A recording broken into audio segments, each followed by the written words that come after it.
Live है? नहीं। Good morning everyone, good morning, good morning, good morning. कैसे हैं आप सब लोग? जल्दी से लाइव आए आप लोग जो लाइव नहीं आए हैं। Good morning.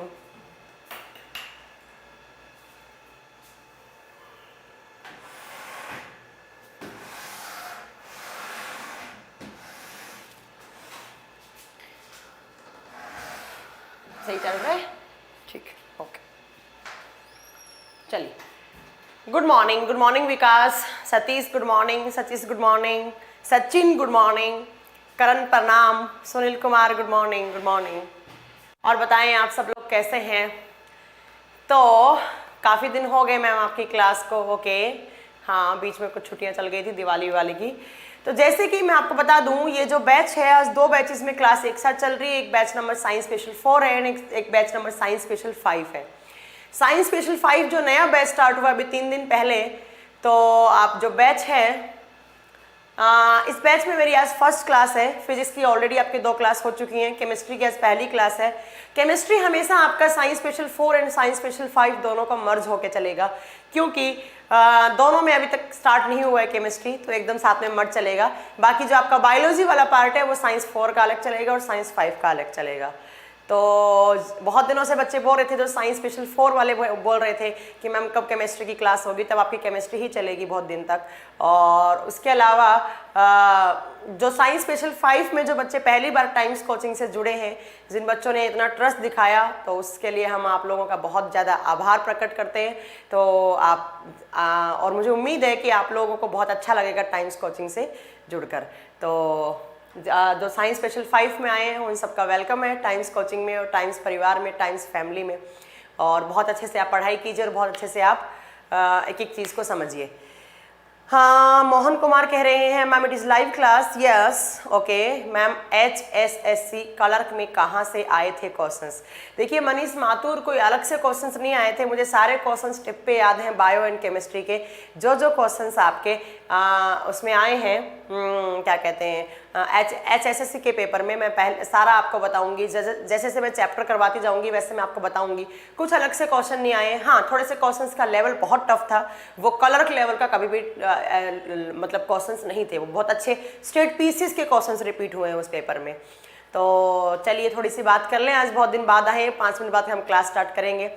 Kindly tell about your classes timing. Mohan Kumar, science special 4 and science special 5 का 12 से 2 ही क्लास होगा हमेशा। हाँ, बीच में आपकी 1-2 क्लास 8 से 10 या 10 से 12 हुई है, बट मैं आपको बता दूं जो science special 4 and science special 5 है बच्चा, उसकी टाइमिंग हमेशा यही रहेगी। एक बच्चा पूछ रहा है मैम साइंस स्पेशल 3 खत्म हो गया क्या? साइंस स्पेशल 3 में बायोलॉजी में शायद लास्ट चैप्टर चल रहा है और केमिस्ट्री में 1-2 चैप्टर छोटे छोटे बाकी हैं, फ्यूल वगैरह जो बाकी हैं, एंटीबायोटिक्स, वो करवाए जाएंगे। Don't worry, Saturday Sunday class लूंगी उसमें साइंस स्पेशल 3 में, देन आपका साइंस स्पेशल 3 कंप्लीट हो जाएगा। मैम HSSC में डेप्थ से क्वेश्चंस आए थे। हाँ, मैं बताऊंगी, मैंने कहा ना पीसीएस लेवल के क्वेश्चंस आए थे, तो मैं बहुत बता देती हूँ आपको, बार बार बता देती हूँ, मैं आपको रिपीट कर देती हूँ कि बायोलॉजी का कुछ ऐसा नहीं है, बायोलॉजी केमिस्ट्री फिजिक्स का कि आप अलग से पढ़ें, ऐसा कुछ नहीं है। हाँ, बस थोड़ा सा आपको लेवल, आजकल जो एग्जाम में पूछा जा रहा है वो बहुत ही ज़्यादा हाई लेवल के क्वेश्चंस पूछे जा रहे हैं। मैंने शायद लास्ट 2 दिन पहले मैंने यूट्यूब पे एक क्लास ली थी जिसमें मैंने क्वेश्चंस करवाए थे, तो वो क्वेश्चंस बहुत ज़्यादा हाई लेवल के क्वेश्चंस थे, स्टेट पीसीएस के क्वेश्चंस थे वो। तो बट आप आजकल जो एग्जामिनेशन है उनकी डिमांड है, वे तो आपको वैसे ही पढ़ने पड़ेंगे। तो एक बच्चा बोल रहा है मैम आप पटना में आने वाले हैं? यस, हम बहुत जल्दी पटना में आने वाले हैं ऑफलाइन क्लासेस लेकर, जहाँ पर आप फेस टू फेस हमसे जीएस स्पेशल पढ़ेंगे, तो बहुत जल्दी स्टार्ट करने वाले हैं। मैम एनटीपीसी का बैच कब आएगा? एनटीपीसी का ऑलरेडी बैच आ चुका है। मैम पटना में क्लासेस कब स्टार्ट कर रहे हैं? बहुत जल्दी पटना में, दिसंबर फर्स्ट वीक में पटना में हमारा ऑफलाइन क्लासेस का पहला बैच आएगा, तो आप अगर पटना के रहने वाले हैं तो आप जरूर आइएगा। मैम इससे रेलवे में आएगा? यस, रेलवे में आएगा साइंस। ठीक है, चलिए अब बहुत बातें हो गई। मैम पटना में स्टार्ट कब होगा? दिसंबर फर्स्ट वीक में, मोस्ट प्रोबेबली 4 या 5 तारीख को हमारा बैच होगा। चलिए स्टार्ट होगा। तो बहुत सारी बातें हो गई हैं। Good morning, good morning. आप कहाँ थे? मैम मैं यहीं थी, थोड़ा सा काम में लगे हुए थे। चलिए तो अब क्लास स्टार्ट करते हैं, हम ज़्यादा बातें नहीं करते हैं, हो गई हैं ऑलरेडी 10 मिनट हो गए क्लास को स्टार्ट हुए। मैम कब तक बैच कंप्लीट होगी? ये बैच कंप्लीट होने की बातें मत किया करो यार, बैच स्टार्ट हुआ है उससे पहले कैसे कंप्लीट हो जाएगा? चलिएगा अब स्टार्ट करें। देखिए जैसे कि आपने सब जानते होंगे, अगर आप वनडे कंपटीशन एग्जाम दे रहे हैं तो वनडे कंपटीशन एग्जाम में आपको जनरल साइंस लिखा हुआ मिलेगा। और जनरल साइंस का मतलब होता है मेनली आपको 3 सब्जेक्ट हैं जो डिटेल में पढ़ने हैं।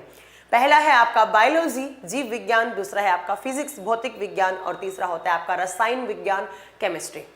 मैं आपको बता दूं, बहुत सारे बच्चों ने अपना माइंड मेकअप कर रखा है कि केमिस्ट्री बहुत टफ है, केमिस्ट्री में हमसे क्वेश्चंस बनते नहीं हैं, या हम लोग केमिस्ट्री पढ़ते ही नहीं हैं, कभी केमिस्ट्री से सीजीएल में क्वेश्चन से नहीं आते हैं। ये सब सारी थ्योरी है, ये सब बातें आप भूल जाओ। आप प्लीज़ आप इतना कमेंट मत कीजिएगा पटना में कहाँ होगा, डोंट वरी सब बताएंगे। करण हम थोड़ा तो रखने दो, थोड़ा रुकिएगा, सब बताएंगे, डोंट वरी ना, सब बताएंगे। अभी थोड़ा आप आराम से पढ़िए।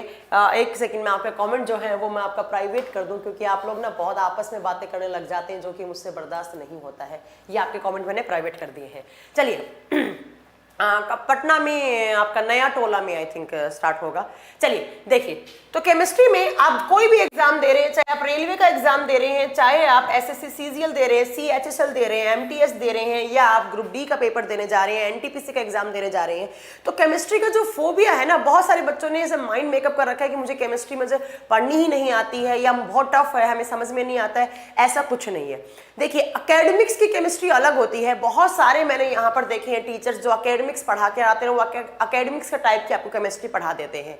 यहाँ पर एकेडमिक्स केमिस्ट्री आपको नहीं पढ़नी है, यहाँ पर आपको अप्लाइड केमिस्ट्री पढ़नी है, जिससे आपसे क्वेश्चंस वनडे एग्जाम में पूछे जाते हैं। यहाँ पर आपको कोई डिटेल वाली, कुछ बच्चे बोलते हैं मैम यहाँ पर तो केमिकल रिएक्शंस पढ़नी है। मैं आपको बता दूं केमिकल रिएक्शंस जो है वो सिर्फ और सिर्फ एनडीए सीडीएस के पेपर में पूछी जाती हैं, थोड़ी सी टफ लेवल की, जो नाम से रिएक्शंस आती हैं वो आपको वहां पढ़नी है। बाकी के एग्जाम में जो आपकी आती है वो इनऑर्गेनिक केमिस्ट्री आती है, अकार्बनिक रसायन विज्ञान आता है, जिसमें आपको बड़ा ही डिटेल में एक एक चीज करके इनऑर्गेनिक जो मैटर है उसके बारे में बातें करनी है। ठीक है, देखिए हाँ डोंट वरी, केमिस्ट्री पढ़ के बहुत इजी हो जाएगा। मैं यहाँ पर आपको एकेडमिक्स केमिस्ट्री नहीं पढ़ाने आई हूँ, मैं आपको बता देती हूँ, फिर रिपीट कर देती हूँ। मैं यहाँ पर मैं जो आपके एग्जाम में आपसे क्वेश्चन पूछे जाते हैं, मैं सिर्फ वही केमिस्ट्री आपको पढ़ाने आई हूँ। ठीक है, चलिए देखिए, तो अगर हम बात करें इस केमिस्ट्री में, जैसे हम बात करते हैं, आप लोगों से अगर मैं पूछूं कि भाई आप बायोलॉजी में क्या पढ़ते हैं, आप बायोलॉजी में क्या पढ़ते हैं, आप मुझे पता है आप में से 99% बच्चे मुझे जवाब देंगे कि ma'am biology is all about living organisms. Biology में हम सजीवों के बारे में अध्ययन करते हैं, या हम बायोलॉजी में हम जो आपके लिविंग्स हैं उनके बारे में स्टडी करते हैं। अगर मैंने बात की फिजिक्स की, तो फिजिक्स में मैम आप फिजिकल फिनोमेना के बारे में बात करते हैं। बट अगर हम बात करते हैं केमिस्ट्री की, केमिस्ट्री में हम क्या पढ़ते हैं, नाम में ही आपको पता लग जाएगा। केमिस्ट्री को हिंदी में बोलते हैं आप रसायन विज्ञान। विज्ञान की एक शाखा है केमिस्ट्री, जिसके अंदर आपको क्या पढ़ना है। अगर मैं बात करूं इस केमिस्ट्री की, ये जो केमिस्ट्री वर्ड है ना बच्चों, ये कहां से आया है। जैसे मैंने बताया था कि बायोलॉजी टर्म कहां से आया था और बायोलॉजी का मीनिंग क्या है, वैसे अगर हम केमिस्ट्री के बारे में बात करते हैं तो ये जो केमिस्ट्री वर्ड है ना, ये आया है कीमिया वर्ड से। आप इसको कीमिया स्पेलिंग से भी लिख सकते हैं, और आप इसको KEMIA इस वर्ड से भी लिख सकते हैं। ये जो केमिस्ट्री है वो एक कीमिया वर्ड से लिया गया है। अब ये कीमिया वर्ड कहाँ से आया था, अगर हम इसकी थ्योरी पे जाएं, अगर हम प्राचीन काल की बात करें तो प्राचीन काल में इजिप्ट में एक नदी हुआ करती थी जिसको आप नील नदी बोलते हैं, और नील नदी से थोड़ी बहुत काली कलर की, ऐसे डार्क ब्लैक कलर की मिट्टी मिली थी। प्राचीन लोगों को कुछ काले रंग की वहां पर मिट्टी मिली थी, और उस काले रंग की मिट्टी में, इस काले रंग की मिट्टी को नाम दिया गया था कीमिया नाम दिया गया था इसको। और बाद में वहां के लोगों ने पता किया कि ये जो मिट्टी है काले कलर की, ये जो ब्लैक सॉइल है, ये जो डार्क ब्लैक सॉइल है या काले कलर की जो मिट्टी है, इस मिट्टी के अंदर बहुत सारे एलिमेंट्स हैं। ये मिट्टी अकेली मिट्टी नहीं है, इसके अंदर बहुत सारे एलिमेंट्स, और उन एलिमेंट्स से ये बनी हुई है। ठीक है, तो आप याद रखेंगे कि इस केमिस्ट्री का मतलब क्या है, इस कीमिया का मतलब क्या है। तो उस काले कलर की मिट्टी के ऊपर जब एक्सपेरिमेंट किए गए तो पता लगा कि इसके अंदर बहुत सारे एलिमेंट्स हैं या केमिकल्स हैं, वो केमिकल्स एलिमेंट्स की फॉर्म में हो सकते हैं, इससे मिलकर बनी हुई है। तो यहाँ से आपकी जो केमिस्ट्री है, ये जो आपका ब्रांच है साइंस का, इसकी डेफिनेशन क्या निकल के आई आपके सामने, यहाँ से निकल के आई कि जो केमिस्ट्री है वो कीमिया वर्ड से बना है, और कीमिया का मतलब होता है बच्चों यहाँ पर केमिकल्स। कीमिया का मतलब होता है यहाँ पर केमिकल्स, जिसको आप बोलते हैं रसायन। तो कहने का मतलब है मैम कि जो केमिस्ट्री है वो साइंस की एक ब्रांच है, और इस केमिस्ट्री में, साइंस की ब्रांच में हम क्या पढ़ते हैं, हम केमिकल्स के बारे में पढ़ते हैं। आप डिफरेंट टाइप्स ऑफ केमिकल्स के बारे में आप पढ़ते हो। तो in totally chemistry is the branch of science in which we study about different types of chemicals. रसायन विज्ञान, विज्ञान की वह शाखा है जिसके अंतर्गत आप रसायनों के बारे में अध्ययन करते हैं। अब ये रसायन किसी भी फॉर्म में हो सकते हैं, ये केमिकल्स एलिमेंट्स की फॉर्म में हो सकते हैं, ये केमिकल्स एसिड्स की फॉर्म में हो सकते हैं, बेस की फॉर्म में हो सकते हैं, ये सॉल्ट की फॉर्म में हो सकते हैं, ये मेटल की फॉर्म में हो सकते हैं, ये नॉन मेटल की फॉर्म में हो सकते हैं, ये मेटलोइड की फॉर्म में हो सकते हैं। तो बेसिकली हमें यहाँ पर क्या पढ़ना है, हमें तो डिटेल में ये केमिकल्स के बारे में ही स्टडी करनी है। तो याद रखिएगा हम किसके बारे में पढ़ने जा रहे हैं, हम केमिस्ट्री पढ़ने जा रहे हैं। और केमिस्ट्री में हम क्या पढ़ने जा रहे हैं, तो हम बहुत प्रकार के केमिकल्स, उनकी प्रॉपर्टीज के बारे में पढ़ने जा रहे हैं। और इन्हीं प्रॉपर्टीज से हमें एग्जाम में बहुत सारे क्वेश्चंस हमारे एग्जाम में बनने वाले हैं। ठीक है मैम, नोट्स साथ साथ बनाने हैं। अगर आप साथ साथ बनाओगे तो आपके लिए बहुत अच्छा है, बाकी यहाँ से आपको नोट्स प्रोवाइड किए जाएंगे। अब बात आती है नेक्स्ट, जैसे आप सब जानते होंगे बायोलॉजी के फादर कौन है, तो आप बोलोगे Aristotle is the father of biology, है ना। वैसे ही अगर आपसे पूछा जाए कि केमिस्ट्री के जनक कौन है, जनक का मतलब है जिसने सबसे पहले केमिस्ट्री, जो साइंस की ब्रांच है केमिस्ट्री, इसमें सबसे ज्यादा एक्सपेरिमेंट किसने किए और क्या क्या उसने बातें बताई। तो जब आप यहाँ से बात करेंगे, यहाँ पर फादर की बात करेंगे, तो यहाँ पर एक साइंटिस्ट का नाम आपके सामने निकल के आएगा जिनका नाम है एंटोनी लेवोइजियर। एंटोनी लेवोइजियर नाम के साइंटिस्ट आपके सामने निकल के आएंगे। तो इनको, एंटोनी लेवोइजियर को आप बोलते हैं फादर ऑफ केमिस्ट्री और as well as father of modern chemistry. रसायन विज्ञान और आधुनिक रसायन विज्ञान के जनक कौन है, आप बताओगे एंटोनी लेवोइजियर है। कौन है, एंटोनी लेवोइजियर। वैसे इनके साथ साथ एक दो साइंटिस्ट का और भी नाम जुड़ता है, डॉल्टन का नाम जुड़ता है, ऐसे चार्ल्स बॉयल का नाम जुड़ता है। बट आप बताएंगे कि जो बेसिकली जो हमें आंसर देना है कंपटीशन एग्जाम में, हमें यहाँ पर थ्योरी वाला पार्ट नहीं पढ़ना है कि चार्ल्स बॉयल को क्यों बोलते हैं या डॉल्टन को क्यों बोलते हैं। हमारे एग्जाम में बहुत बार पूछा गया है कि फादर ऑफ केमिस्ट्री और as well as father of modern chemistry कौन है, आप क्या बताओगे, वो एंटोनी लेवोइजियर है। अब बात आती है कि मैम एंटोनी लेवोइजियर को हमने फादर ऑफ केमिस्ट्री क्यों बोला, रसायन विज्ञान के जनक हमने एंटोनी लेवोइजियर को क्यों बोला। जैसे मैंने आपको पढ़ाया होगा बायोलॉजी में अरिस्टोटल को ही हम क्यों बोलते हैं, क्योंकि मैंने आपको बताया था कि जो अरिस्टोटल जी हैं उन्होंने सबसे पहले जो एनिमल है, एनिमल्स की फिजियोलॉजी पे काम किया था और एक बुक लिखी थी द हिस्टोरिया ऑफ एनिमेलिया, इसलिए हमने अरिस्टोटल जी को फादर ऑफ बायोलॉजी बोला था। ऐसे ही father of chemistry Antony Lavoisier को बोलते हैं, क्यों बोलते हैं, रसायन विज्ञान का जनक हमने एंटोनी लेवोइजियर को कहा, तो क्यों कहा, इसके पीछे रीजन क्या है। तो जरा ध्यान से सुनिएगा, इसके पीछे 3 वैलिड रीजन है। इन तीनों रीजन से आपके क्वेश्चंस बनते हैं, इसलिए मैं आपसे यहां पर तीनों बता रही हूं। सबसे पहला रीजन है कि आपने सुना होगा कि हम केमिस्ट्री में बहुत सारे एलिमेंट्स के बारे में पढ़ते हैं और बहुत सारे एलिमेंट्स में जिसमें एक हाइड्रोजन आता है और एक ऑक्सीजन आता है, एक हाइड्रोजन आता है, एक ऑक्सीजन आता है। अगर मैं बात करूं हाइड्रोजन की, H की, हाइड्रोजन की बात करूं, जिसको आप आवारा तत्व बोलते हैं, केमिस्ट्री में जो आपकी पीरियोडिक टेबल है, जो आवर्त सारणी है, उसमें हाइड्रोजन का आज तक कोई भी प्लेस नोन नहीं है। अलग अलग साइंटिस्ट आए बट वो आज तक इस हाइड्रोजन का जो प्लेस है, जो उसका स्थान है, उसको फिक्स नहीं कर पाए। इसको इसलिए हम इसको आवारा तत्व बोलते हैं, यहाँ वहाँ घूमने वाला बोलते हैं। ठीक है, तो आप याद रखेंगे कि जो एंटोनी लेवोइजियर इन्होंने क्या किया, हाइड्रोजन, इन्होंने 2-3 काम किए, जिसमें मैं बता रही हूँ आपको। पहला काम क्या था, देखिए हाइड्रोजन एक एलिमेंट होता है, अब वो मेटल है, नॉन मेटल है, इसकी प्रॉपर्टीज क्या है वो बात की बात है। बट आप याद रखेंगे कि जो हाइड्रोजन है, इसकी खोज किसने की थी, आप बताएंगे हेनरी कैवेंडिश नाम के साइंटिस्ट ने हाइड्रोजन की खोज की थी। किसने खोज की थी बच्चों, हेनरी कैवेंडिश नाम के साइंटिस्ट ने हाइड्रोजन की खोज की थी। बट कैवेंडिश जी ने हाइड्रोजन की खोज कर दी और खोज करके छोड़ दिया, बता दिया कि भाई कोई एक एलिमेंट है, उसकी ये प्रॉपर्टी होगी, उसका एटॉमिक नंबर, उसका परमाणु संख्या इतना होगा, एटॉमिक मास, उसका परमाणु द्रव्यमान इतना होगा, फलाना फलाना बातें बता दी, बट वो नाम नहीं दे पाए हाइड्रोजन का। तो ये हाइड्रोजन का जो नाम है बच्चों, वो किसने दिया था, एंटोनी लेवोइजियर ने नाम दिया था। आपका एक क्वेश्चन एग्जाम में क्या बन गया कि हाइड्रोजन की खोज किसने की, आप बताएंगे हेनरी कैवेंडिश ने या कैवेंडिश ने खोज की। बट ये नाम किसने दिया था, the word was given by Antoine Lavoisier. Hydrogen नाम एंटोनी लेवोइजियर द्वारा दिया गया। ऐसे ही हम अगर बात करते हैं ऑक्सीजन कि आप सब जानते होंगे ऑक्सीजन जो हम सांस लेते हैं, एयर लेते हैं, उसमें भी ऑक्सीजन होता है। हमारे बॉडी में भी ऑक्सीजन ग्लूकोज को तोड़ने का काम करता है ना। तो ये जो ऑक्सीजन है इसकी खोज में थोड़ी सी मिस्ट्री है। अलग अलग टाइम पर अलग अलग साइंटिस्ट आए। जैसे सबसे पहले एक साइंटिस्ट आए थे यहाँ पर जिनका नाम था विलियम शील नाम के साइंटिस्ट थे इन 1773 में। उन्होंने ऑक्सीजन के बारे में बताया, बट कंप्लीट तरीके से वो नहीं बता पाए थे। बट अगर कंप्लीट तरीके से हम बात करें कि ऑक्सीजन की खोज किसने की थी, आप बताओगे एक प्रिस्टले नाम के साइंटिस्ट हैं जिन्होंने ऑक्सीजन की खोज की थी। जिन्होंने किसकी खोज की थी? ऑक्सीजन की खोज की थी। तो आप याद रखेंगे ऑक्सीजन की खोज किसने की बच्चों? प्रिस्टले ने। तो इन्होंने भी ऑक्सीजन की खोज के लिए अलग अलग टाइम पर अलग साइंटिस्ट आए थे। बेसिकली ऐसा कहा जाता है 1774 में प्रिस्टले नाम के साइंटिस्ट ने प्रॉपर तरीके से ऑक्सीजन पर एक्सपेरिमेंट किया और उसकी खोज की। बट ये भी ऑक्सीजन का नाम नहीं दे पाए। अगेन ऑक्सीजन का नाम किसने दिया?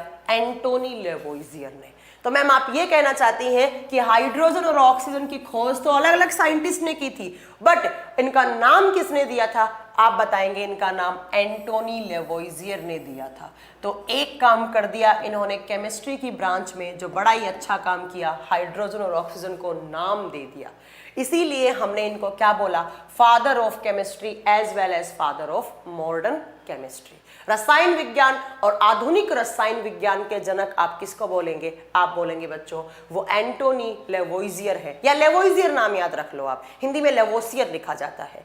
दूसरा, ये जो लेवोसियर है इन्होंने दूसरा काम क्या किया? इन्होंने बताया था कम्बस्टन थ्योरी के बारे में। इन्होंने बताया था कम्बस्टन थ्योरी के बारे में। जो जलने का सिद्धांत है, जो कम्बस्टन होने की थ्योरी है, वो इसके बारे में किसने बताया था? एंटोनी लेवोइजियर ने। मैम क्या बताया? इन्होंने बताया कि भाई जब कोई भी फ्यूल होता है, कोई भी ईंधन है, उसका ऑक्सीडेशन करता है कौन सी गैस? ऑक्सीजन, और वो बर्न होता है और वो जलता है। और जब भी कोई किसी फ्यूल का ऑक्सीजन ऑक्सीडेशन करता है, ऑक्सीकरण करता है, तो वहां से एनर्जी एमिट होती है। क्या एमिट होती है बच्चों? एनर्जी, ऊर्जा। अब ये एनर्जी हीट की फॉर्म में हो सकती है, ये एनर्जी लाइट की फॉर्म में हो सकती है, वो डिपेंड करता है। राइट? तो मैं क्या बताना चाह रही हूं कि एक तो एंटोनी लेवोइजियर ने हाइड्रोजन और ऑक्सीजन के नाम दिए, दूसरा इन्होंने किसी भी ईंधन को ऑक्सीजन से जलने वाली थ्योरी बताई कि जब भी आप कोई फ्यूल को, वो फ्यूल पेट्रोल हो सकता है, वो डीजल हो सकता है, वो कार्बन हो सकता है, वो कोई भी फ्यूल हो सकता है, उस फ्यूल का जब ऑक्सीजन ऑक्सीडेशन करता है तो वहां से लाइट एमिट होती है, वहां से एनर्जी, ऊर्जा निकलती है। ये थ्योरी किसने बताई थी? आप क्या बताएंगे बच्चों? एंटोनी लेवोइजियर ने बताई थी। दो काम हो गए इन्होंने जो मेन काम किए थे, जिसके लिए आप इनको फादर ऑफ केमिस्ट्री बोलते हैं। तीसरा काम इन्होंने क्या किया था? एक बुक लिखी थी जिस बुक का नाम था द एलिमेंट्स ऑफ केमिस्ट्री। क्या नाम था बच्चों? The elements of chemistry. Book का नाम इंग्लिश में ही आपको याद रखना है। केमिस्ट्री में काम आने वाले elements, the elements of chemistry. और इस बुक के अंदर कुछ एलिमेंट्स के बारे में बताया। यस ब्रिजेंद्र लांबा, यस मैंने बताया ना, हरियाणा पुलिस का कवर हो जाएगा। यस ब्रिजेंद्र, आप अभी पढ़ाई पे ध्यान दें, ठीक है? चलिए, तो इन्होंने तीन काम किए। किसने? एंटोनी लेवोइजियर ने काम किए। मैं एक बार फिर रिपीट कर रही हूं कि हम क्या पढ़ रहे हैं। हम पढ़ रहे हैं साइंस की केमिस्ट्री वाली ब्रांच। और केमिस्ट्री वर्ड किससे आया है? केमिस्ट्री आप बताएंगे कीमिया नामक वर्ड से आया है। और इस कीमिया का मतलब होता है ब्लैकिश, मतलब काले कलर का। जो नील नदी के से मिट्टी मिली थी काले रंग की, उसी से आगे चलकर हम मैम साइंस स्पेशल 3 में प्लांट डिजीज भी करवाएंगे क्या? Yes Abhishek Yadav, plant disease भी करवाऊंगी, डोंट वरी, सब करवाऊंगी। अगर कुछ छुटा हुआ है तो आप मैनेजमेंट को कॉल करके बता सकते हैं, मैं जरूर पढ़ाऊंगी। डन? ठीक है, चलिए। तो आप याद रखेंगे कि केमिस्ट्री में हम डिफरेंट टाइप्स के केमिकल्स के बारे में पढ़ने जा रहे हैं। वो केमिकल्स ही हमारा मेन चैप्टर है, ये मान के चलिए आप। दूसरा, जो केमिस्ट्री के फादर हैं उनको नाम दिया जाता है एंटोनी लेवोइजियर, क्योंकि मेन काम इन्होंने किया था। वैसे इनके साथ चार्ल्स बॉयल को भी, डाल्टन को भी ऐड किया जाता है, बट हमारा एग्जाम में यही आंसर माना गया आज तक, तो हम यही आंसर सही करेंगे, ठीक है? नेक्स्ट आपसे पूछे एंटोनी लेवोइजियर को फादर ऑफ केमिस्ट्री बोलने के पीछे कोई वैलिड रीजन बताइए। आप बताएंगे हाइड्रोजन और ऑक्सीजन का नाम दिया, इन्होंने कम्बस्टन थ्योरी के बारे में बताया था, और इन्होंने एक बुक लिखी थी द एलिमेंट्स ऑफ केमिस्ट्री, जिसके अंदर बहुत सारे एलिमेंट्स के बारे में इन्होंने लिखा था। ठीक है, तो याद रखिएगा कि ये तीन काम किए, इसलिए हमने एंटोनी लेवोइजियर को father of chemistry as well as father of modern chemistry कहते हैं। राइट? चलिए अब बात आती है नेक्स्ट की मैम इस केमिस्ट्री की ब्रांचेस कितनी हैं। जैसे आपने बायो में पढ़ा होगा बायोलॉजी की बहुत सारी ब्रांचेस होती हैं, है ना, जैसे जूलॉजी, बॉटनी, है ना, ऐसे आपने पढ़ा होगा neurology, mycology, myology, cardiology, nephrology, ये सारी बायोलॉजी की ब्रांचेस में आती हैं। अगर हम यहाँ पर बात करते हैं कि केमिस्ट्री की ब्रांचेस कितनी होती हैं, तो अगर मैं बात करूँ केमिस्ट्री की जो मेन ब्रांच है, केमिस्ट्री की मेन ब्रांच 5 होती हैं। वैसे 5 में भी मेन 2 होती हैं। रेहान का आंसर आ गया मैम 2 होती हैं। करण कह रहा है मैम 3 होती हैं, है ना। लक्ष्मण कह रहा है कि मैम कंबस्टन थ्योरी क्या है। बेटा किसी भी फ्यूल को ऑक्सीजन की प्रेजेंस में ऑक्सीडेशन करवाने की थ्योरी को कंबस्टन थ्योरी कहते हैं। चलिए ध्यान से सुनिए, केमिस्ट्री की मेन 5 ब्रांच होती हैं। मुझे पता है आप में से कुछ 2 बोलने वाले थे, कुछ 3 बोलने वाले थे, बट नहीं बच्चा, केमिस्ट्री की मेन 5 ब्रांच होती हैं। कौन कौन सी? नंबर 1 पे आता है ऑर्गेनिक केमिस्ट्री। कौन सा केमिस्ट्री बच्चों? ऑर्गेनिक केमिस्ट्री, और हिंदी में इसको बोलते हैं आप कार्बनिक रसायन विज्ञान। कार्बनिक रसायन विज्ञान वो केमिस्ट्री की वो ब्रांच जिसमें आप कार्बन के बारे में पढ़ेंगे, वो सारी चीजें जो कार्बन से मिलकर बनी हुई होती हैं। देखिए कार्बन के बिना केमिस्ट्री अधूरी है। हर जगह कार्बन है हमारे शरीर में कार्बन है, हमारे खून में कार्बन है। यस, हमारे खून में कार्बन होता है। किसकी फॉर्म में?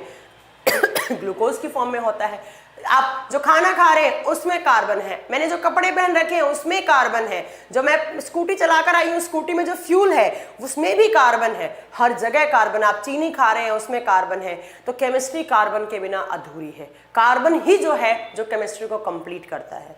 कार्बन की बड़ी यूनिक सी प्रॉपर्टीज होती हैं जो आप आगे जाकर एक चैप्टर भी पढ़ोगे अलग से, कार्बन एंड इट्स कंपाउंड, है ना। ठीक है, तो साइंस की वो ब्रांच जिसमें आप कार्बन के बारे में पढ़ोगे, या केमिस्ट्री की वो ब्रांच जिसमें आप कार्बन के बारे में डिटेल में पढ़ेंगे, तो उसको बोलते हैं आप ऑर्गेनिक केमिस्ट्री, कार्बनिक रसायन।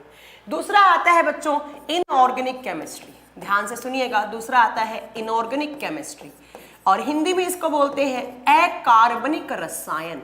अकार्बनिक रसायन। अगर आप कोई भी वनडे कंपटीशन एग्जाम देने जा रहे हैं तो आप मान के चलिए कि जो इनऑर्गेनिक केमिस्ट्री है वही आपको पढ़ना है। 90% आपके जो क्वेश्चंस आने वाले हैं वो इनऑर्गेनिक केमिस्ट्री से ही आने वाले हैं। ये अनऑर्गेनिक केमिस्ट्री से। अकार्बनिक, बिना कार्बन वाली में मैम हम क्या क्या पढ़ सकते हैं? आपका चैप्टर हो गया बच्चों मेटल एंड नॉन मेटल। यहीं पर आप मेटेलोइड पढ़ोगे, धातु और अधातु। आपका चैप्टर हो गया और वाला, जिसमें आप बोलते हैं एस्क और अलोय, मिश्र धातु वाला चैप्टर हो गया। यहाँ पर आप बाकी की जितने भी वो सारे चैप्टर जिनमें कार्बन को आपने यहाँ छोड़ दिया, कार्बन वाला चैप्टर यहाँ पढ़ना है आपको। मेटल, नॉन मैटर और alloy, periodic table, periodic classification, periodic table के लॉ, जितने भी एलिमेंट्स हैं वो सारे हम यहाँ पढ़ने वाले हैं। 90% हम आपको जो पढ़ाने वाले हैं वो पढ़ाने वाले हैं इनऑर्गेनिक केमिस्ट्री, याद रखिएगा। ठीक है, तीसरा इसके बाद जो केमिस्ट्री आता है बच्चों उसको बोलते हैं एनालिटिकल केमिस्ट्री। तीसरा आता है एनालिटिकल केमिस्ट्री। इसमें क्या पढ़ते हैं? आजकल मैं बताऊं तो इस केमिस्ट्री का भी बहुत रोल हो गया है कॉम्पिटिशन एग्जाम में। यहां से भी बहुत सारे क्वेश्चंस आपसे पूछे जाने लग गए हैं। इसके अंदर क्या क्या पढ़ना है, ध्यान से सुनिएगा। इसके अंदर आपको पढ़नी है मेडिसिन्स। आपने देखे होंगे जरूर, कभी ना कभी क्वेश्चंस देखे होंगे।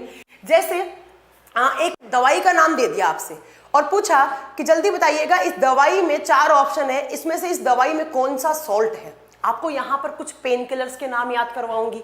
यहाँ पर मैं आपको कुछ पेन किलर के अलावा आपको कुछ ट्रैंक्यूलाइजर्स, प्रशांतकों के नाम याद करवाऊंगी। और यहाँ पर मैं आपको बेहोश करने वाली दवाइयाँ कौन कौन सी होती हैं, अनेस्थेसिया इंजेक्शन में कौन से केमिकल्स होते हैं, वो आपको यहाँ पर पढ़ने हैं। साथ में आपको यहाँ पर कुछ एंटीबायोटिक्स के नाम याद रखने हैं। एंटीबायोटिक्स को बोलते हैं प्रतिजैविक। आपने देखा होगा जब आपको जुकाम खांसी होती है, आप डॉक्टर के पास जाते हैं और डॉक्टर आपको कुछ एंटीबायोटिक्स देते हैं, राइट। तो आप याद रखिएगा कि मेडिसिन्स और एंटीबायोटिक्स, इसके साथ साथ जो आपका एनवायरमेंटल केमिस्ट्री है EVS, एनवायरमेंटल साइंस जो केमिस्ट्री से रिलेटेड है। देखिए मैं यहाँ पर आपको एनवायरमेंटल साइंस पढ़ाने नहीं आई हूँ, बट केमिस्ट्री के एनवायरमेंट साइंस से रिलेट करके कैसे क्वेश्चंस आते हैं मैं आपको बताती हूँ। जैसे एक बड़ा ही अच्छा सा क्वेश्चन है कि जब आप खाने में कैडमियम के मॉलिक्यूल्स खा जाते हैं तो आपको कौन सी बीमारी होती है। जरा बताइए, कैडमियम कहाँ पढ़ते हैं हम? केमिस्ट्री में। तो आपको पता होना चाहिए कि अगर आप खाने में कैडमियम ज्यादा खाते हैं तो आपको इटाई नामक रोग हो जाता है। अगर आप खाने में लेड और मरकरी के मॉलिक्यूल्स खा जाते हैं तो मैं आपको बता दूं कि आपकी जो सुनने की क्षमता है, जो बोलने की क्षमता है, वो गायब हो जाती है, जिसको मीना माटा करके एक रोग बोलते हैं। तो इसमें आपको मैं एनवायरमेंटल केमिस्ट्री ये नहीं पढ़ाने वाली हूं, पर याद रखिएगा एनवायरमेंट साइंस नहीं पढ़ाऊंगी। एनवायरमेंटल साइंस में जो केमिस्ट्री के क्वेश्चंस होते हैं वो कैसे बनते हैं मैं वो पढ़ाने वाली हूँ। कुछ मेडिसिन के नाम याद रखेंगे, कुछ इंजेक्शंस के अंदर कौन से केमिकल्स होते हैं वो याद रखेंगे, और कुछ बीमारियों के नाम जो कि केमिस्ट्री के एलिमेंट्स की फॉर्म में बीमारियां हो जाती हैं। ठीक है, हाँ आपने दीपक कुमार आपने सही बताया, मीना माटा हो जाती है। यहीं पर थोड़ा सा फोरेंसिक साइंस के भी क्वेश्चन करवाऊंगी मैं आपको। जैसे आपने देखा होगा कि जो डीएनए फिंगरप्रिंटिंग करने में कौन कौन से केमिकल्स यूज में लिए जाते हैं, राइट। ऐसे कुछ क्वेश्चन आ जाते हैं। पीसीआर क्या होता है, ये थोड़े बहुत ज्यादा कुछ क्वेश्चन नहीं, कभी कभी बन जाता है ये क्वेश्चन। ये वैसे साइंस एंड टेक का पार्ट होता है, बट ज्यादा नहीं करवाऊंगी मैं आपको। 2-3 घंटे का केमिस्ट्री पढ़ाऊंगी जहां से क्वेश्चन बनते हैं आपके। इसके बाद जो नेक्स्ट आपका केमिस्ट्री आता है बच्चों, वो आता है बायोकेमिस्ट्री। ये आता है बायोकेमिस्ट्री। आपने केमिस्ट्री को तो नाम सुना होगा, कभी बायोकेमिस्ट्री नहीं सुना होगा। बट जब मैंने बायोटेक्नोलॉजी किया था तो मेरे फोर्थ सेमेस्टर जब हुआ था तो वहां पर मैंने एक सब्जेक्ट पढ़ा था बायोकेमिस्ट्री। केमिस्ट्री बायोलॉजी के साथ कैसे रिलेट करके पढ़ी जाती है हमने वो पढ़ा था। लाइक आपने पढ़ा बायोलॉजी में डीएनए का स्ट्रक्चर, डीएनए आप बचपन से पढ़ते आ रहे हैं। अब बायोकेमिस्ट्री आपको सिखाएगी कि डीएनए के स्ट्रक्चर में कौन कौन से जो केमिकल्स हैं बनाने में काम आ रहे हैं। आप पढ़ोगे वहां पर शुगर काम में आती है, वहां पर फॉस्फेट। मैम मेरा आरआरबी जम्मू MEJE में सिलेक्शन हुआ है, पूरे टाइम्स कोचिंग को धन्यवाद। रजत यादव आपको बहुत बहुत बधाई हो, आपका अगर सिलेक्शन हुआ है तो मुझे बहुत खुशी हुई। देखिए स्माइल आ गई मेरे फेस पे। ठीक है, उसके बाद आप याद रखेंगे कि बायोकेमिस्ट्री में और क्या पढ़ा जाता है। जैसे एंजाइम्स आप कहाँ पढ़ते हैं बच्चों? बायोलॉजी में, है ना। एंजाइमोलॉजी पढ़ते हैं आप, बहुत सारे एंजाइम्स होते हैं। अब इन एंजाइम्स के अंदर कौन कौन से सॉल्ट, कौन कौन से मिनरल काम में आते हैं वो कहाँ पढ़ेंगे हम? बायोकेमिस्ट्री में। एक एग्जाम्पल दूं, आपने सबने नाम सुना होगा बाइल जूस। आप बाइल जूस होता क्या है, कौन बनाता है, कहाँ स्टोर होता है, क्या काम होता है, वो आपका बायोलॉजी का पार्ट है। बट बाइल जूस में सोल्ट कौन कौन से हैं, मिनरल कौन कौन से हैं, उनका फंक्शन क्या है, वो किसका पार्ट है? वो बायोकेमिस्ट्री का पार्ट है। लाइक आपने देखा होगा कि जो डीएनए है उसकी स्ट्रक्चर आपने देखी होगी, ऐसे आपने डीएनए की स्ट्रक्चर बनाई होगी। इसके अंदर आप ऐसे बॉन्ड से बनाते हैं। तो ये बॉन्ड, ये डीएनए जो है वो आप बायोलॉजी में पढ़ेंगे, बट ये जो बॉन्डिंग पढ़ रहे हैं वो किसका पार्ट हो गया बच्चों? वो केमिस्ट्री का पार्ट हो गया। ठीक है, तो याद रखिएगा ये बायोकेमिस्ट्री हो गया। और सबसे लास्ट में आता है आपका फिजिकल केमिस्ट्री, जो फिजिक्स के साथ रिलेट किया जाता है। फिजिकल केमिस्ट्री, भौतिकी रसायन विज्ञान बोलते हैं इसको, भौतिकी रसायन विज्ञान। ये आप फिजिक्स में पढ़ोगे। इसके अंदर क्या पढ़ते हैं? थर्मोडायनेमिक्स पढ़ते हैं। इसके अंदर जो थर्मोकाइनेटिक्स वाला पार्ट होता है ना, वो वाला यहाँ पर पढ़ते हैं। अब मैं आपको बताऊं, ये आपको फिजिक्स में पढ़ना है, ये थोड़ा बहुत मैं आपको बायोलॉजी और केमिस्ट्री में मिक्स करके ही आपको कवर करवा दूंगी, डोंट वरी। ठीक है, आपको जो मेन पढ़ना है ना बच्चों, 90% में इनऑर्गेनिक केमिस्ट्री पढ़ना है, 5% में ये ऑर्गेनिक और एनालिटिकल केमिस्ट्री पढ़ना है। अगर हम ऑर्गेनिक केमिस्ट्री की बात करते हैं तो बच्चों मेन जो हमारा यहाँ पे चैप्टर बनता है ना, वो कार्बन वाला, और इसके अलावा आपका जो पॉलीमर्स वाला चैप्टर है, पॉलीमर्स वाला, फ्यूल वाला, पॉलीमर हो गया, फ्यूल हो गया, कार्बन हो गया, ये सब हम कहाँ पढ़ते हैं बच्चों? ये ऑर्गेनिक केमिस्ट्री पढ़ते हैं। मेटल, नॉन मेटल, और हो गया, अलॉय हो गया, या इसके अलावा इन मेटल्स की रिएक्शंस क्या होती हैं, इनकी फिजिकल प्रॉपर्टीज क्या होती हैं, इनकी केमिकल प्रॉपर्टीज क्या होती हैं, ऑक्साइड्स क्या होते हैं, ये सब आपको यहाँ पढ़ना है। या आपके जो केमिकल्स होते हैं जैसे एसिड बेस सॉल्ट, ये सब हमें कहाँ पढ़ने हैं? इनऑर्गेनिक केमिस्ट्री में पढ़ना है। अगर हम बात करें एनालिटिकल केमिस्ट्री में, कुछ एंटीबायोटिक्स के, कुछ पेन किलर्स के, कुछ ट्रैंक्विलाइजर्स के, कुछ पेस्टिसाइड के, है ना, ये सब आपको नाम याद रखने हैं यहाँ पर। और बायोकेमिस्ट्री ही होता है हिंदी में नाम इसका, या इसको जैविक रसायन विज्ञान बोलते हैं, आप देख सकते हैं। फिजिकल केमिस्ट्री को बोलते हैं बच्चों यहाँ पर भौतिकी रसायन विज्ञान। ये आपको ना के बराबर पढ़नी है। हमें जो पढ़ना है बच्चों वो मेन ये मान के चलो यही पढ़ना है।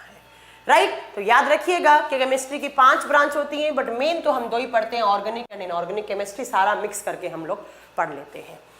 अब देखिएगा, हाँ यस पॉलीमर करवाऊंगी मैं बप्पी दास, पॉलीमर यस, पॉलीमर से बहुत सारे क्वेश्चंस आते हैं। पॉलीमर होते क्या है, कैसे बनते हैं, कितने टाइप के होते हैं, पहला कौन सा नेचुरल था, पहला कौन सा सिंथेटिक था, ये सब मैं आपको पढ़ाऊंगी। ठीक है, चलिए अब बात आती है कि मैम हम कैसे कैसे कौन कौन से चैप्टर पढ़ेंगे, कितने चैप्टर पढ़ेंगे। मैं आपको सारा सिलेबस लिखवा देती हूँ। ये सिलेबस लिखवाने के बाद मुझे कोई बच्चा नहीं बोलेगा कि हम क्या क्या पढ़ेंगे। आप ये सारे टॉपिक मैं लाइन से करके लिखवा देती हूँ, जो कि मैं आज तक कभी सिलेबस नहीं लिखवाती हूँ अपनी क्लास में। बट अब कुछ बच्चों की डिमांड है कि अच्छा सुनील कुमार कह रहे हैं मैम जी कल मेरा बीएसएफ हेड कांस्टेबल का रिजल्ट आया है, मेरा सिलेक्शन हो गया है। अरे तुम लोग तो बड़ा है यार एकदम है। दीपक कुमार आपका आंसर है ऑर्गेनिक केमिस्ट्री। ठीक है, आप तो बड़े सिलेक्शन हो रहे हैं आज तो आप लोगों के हैं। चलो बधाई हो सुनील कुमार आपको। अब मैं सिलेबस लिखवा रही हूँ, यही सिलेबस आपको पढ़ना है और मान के चलिए यहीं से ही आपके 90% क्वेश्चन आने वाले। 100% तो मैं नहीं बोल सकती, पर 90% तो यहीं आने हैं। ठीक है, चलिए देखिए कौन कौन से चैप्टर पढ़ेंगे हम। पहला पढ़ेंगे हम केमिकल्स के बारे में। केमिकल्स का मतलब है यहाँ पर अगर हम पढ़ने की बात करते हैं तो रसायन के बारे में, और इन केमिकल्स के बारे में हम क्या पढ़ेंगे। तो इस केमिकल में आप याद रखिएगा केमिकल कंपाउंड लिख लो आप। ठीक है, अब आप फालतू के कमेंट मत करो, आप सिलेबस लिखो कि हमें क्या पढ़ना है और किस सीक्वेंस के साथ पढ़ना है। कुछ बच्चों को तो पता ही नहीं होता है कि पढ़ना क्या होता है। हम पहला चैप्टर पढ़ेंगे रसायन यौगिकों के बारे में पढ़ेंगे। अब रसायन यौगिकों के बारे में हम क्या पढ़ेंगे, इसके अंदर क्या पढ़ेंगे, तो इसके अंदर हम पढ़ेंगे कि जो केमिकल कंपाउंड है उनको कितनी कैटेगरी में डिवाइड करते हैं। उनको 3 कैटेगरी में डिवाइड करते हैं। एक होता है एसिड अम्ल, एक होता है बेस जिसको क्षार बोलते हैं, और एक होता है सॉल्ट जिसको आप नमक बोलते हैं। तो इस चैप्टर में आप पढ़ेंगे बच्चों एसिड बेस सॉल्ट के बारे में। यह आपका पहला चैप्टर है। राइट, आपको सिलेबस पता होना चाहिए कि आप किस सब्जेक्ट को कैसे आपको उसके साथ डील करना है, कैसे क्वेश्चंस आते हैं, मैं सब बताऊंगी आपको, डोंट वरी। दूसरा यहाँ पर आपका चैप्टर बनता है बच्चों, इसके बाद जो मैं चैप्टर करवाऊंगी वो मैं आपको करवाऊंगी पीरियोडिक टेबल वाला। आप सब जानते हैं केमिस्ट्री बिना पीरियोडिक टेबल के आप कुछ कर ही नहीं सकते हैं। आवर्त सारणी, आवर्त सारणी। अब मैं पढ़ाने को तो आज भी आपको पीरियोडिक टेबल पढ़ा दूं, बट नहीं, पहले हम ये चैप्टर पढ़ेंगे क्योंकि ये बेसिक है केमिस्ट्री का, इससे ज्यादा क्वेश्चंस आते हैं। ठीक है, पीरियोडिक टेबल कम से कम 8 से 10 घंटे में पढ़ाती हूँ। 6 से 8 घंटे तो मान के चलो, 6 से 8 घंटे पीरियोडिक टेबल पूरा का पूरा 90%। अगर ऑर्गेनिक केमिस्ट्री की बात कर रहे हैं तो 90% जो पीरियोडिक टेबल में आ जाएगी आपकी क्या, ऑर्गेनिक केमिस्ट्री। पीरियोडिक टेबल क्या होता है, कैसे बनी थी पीरियोडिक टेबल, किसकी पीरियोडिक टेबल में कितने एलिमेंट्स थे, किसने कौन सा लॉ दिया था, उन एलिमेंट्स के बारे में पढ़ना है, कितनी मेटल्स है कितनी नॉन मेटल्स। ये आपका नेक्स्ट चैप्टर बन जाएगा मेटल्स एंड नॉन मेटल, धातु और अधातु, धातु और अधातु। या इसी के अंदर हम छोटे छोटे सब टॉपिक्स की बात करें बच्चों तो यहाँ पर मैं आपको मेटेलोइड भी पढ़ा दूंगी जिसको आप उपधातु बोलते हैं। यहीं पर मैं आपको और पढ़ा दूंगी, अलग से लिखने की जरूरत नहीं है, जिसको आप अयस्क बोलते हैं। यहीं पर मैं आपको अलोय पढ़ा दूंगी जिसको आप मिश्र धातु बोलते हैं, है ना। बड़े आपने क्वेश्चन देखे होंगे, हेमेटाइट बड़ा कॉमन सा क्वेश्चन है, हेमेटाइट किसका और है। आप जानते हैं हेमेटाइट आयरन का और होता है। बॉक्साइड किसका होता है, कैलामाइन किसका होता है ना। ऐसे ही बोरेक्स किसका और है, आपने देखा होगा। ब्रास किसका अलॉय है, जर्मन सिल्वर किसका अलॉय होता है। ये सारे क्वेश्चंस आपके यहाँ पे कवर होंगे। ठीक है, अगर मेटल्स की ऑक्सीजन के साथ रिएक्शन करवाई तो क्या बनाएगा, है ना। ये सारे क्वेश्चंस हम यहाँ पर पढ़ने वाले हैं। उसके बाद नेक्स्ट चैप्टर आएगा बच्चों आपका कार्बन की प्रॉपर्टीज पढ़नी है और इसके कंपाउंड्स के बारे में पढ़ना है। Carbon and its compound, carbon और उसके यौगिक, कार्बन क्या होता है, उसके क्या क्या प्रॉपर्टीज है। और कार्बन कंपाउंड का मतलब होता है बच्चों यहाँ पे कार्बन किसी अदर एलिमेंट के साथ जुड़ गया तो कौन कौन से कंपाउंड क्रिएट कर देगा। मैंने बोला भैया आप कार्बन को जोड़ो हैलोजन ग्रुप के साथ तो क्या बनेगा, आप बताओगे मैम वो सारे जो भी कंपाउंड्स बनेंगे वो। मैंने बोला कार्बन को ऑक्सीजन के साथ जोड़ो, आप बताओगे कार्बन मोनोऑक्साइड बना, कार्बन डाइऑक्साइड बना। मैंने बोला भाई तुम कार्बन को आप कार्बन को हाइड्रोजन के साथ जोड़ दो, आप बोलोगे मैम हाइड्रोकार्बन्स बनेंगे, methane methane, ethane, propane, butane, ये सब बनेंगे, है ना। मैंने बोला आप कार्बन को एल्डिहाइड ग्रुप के साथ जोड़ दो, कार्बन को कीटोन के साथ जोड़ दो, तो क्या बनेगा, बनेगा। और उनके यूजेस याद रखिएगा, यहाँ पर मेनली यूजेस से ही क्वेश्चंस आते हैं, ठीक है। नेक्स्ट आपका इसके बाद चैप्टर आता है बच्चों पॉलीमर।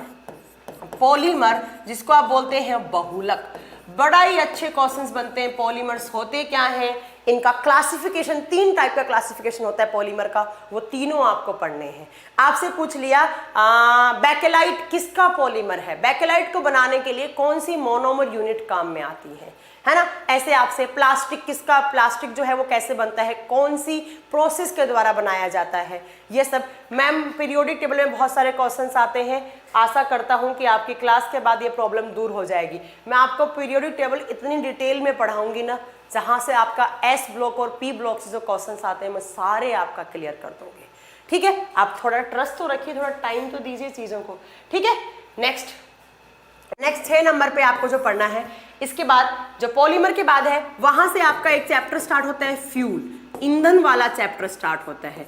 ईंधन में आप जानते हैं पेट्रोल के बारे में पढ़ेंगे, डीजल के बारे में पढ़ेंगे, ऑक्टेन नंबर क्या होता है, सीटेन नंबर क्या होता है, कुछ गैसेस के बारे में पढ़ेंगे, है ना। कौन कौन सी गैस है, जैसे एक एग्जांपल आता है बहुत, प्रोड्यूसर गैस किसका मिक्सचर है, ALP का क्वेश्चन है ये, है ना। ऐसे ही आपको बहुत सारी गैसेस के बारे में आपको हाँ ठीक है।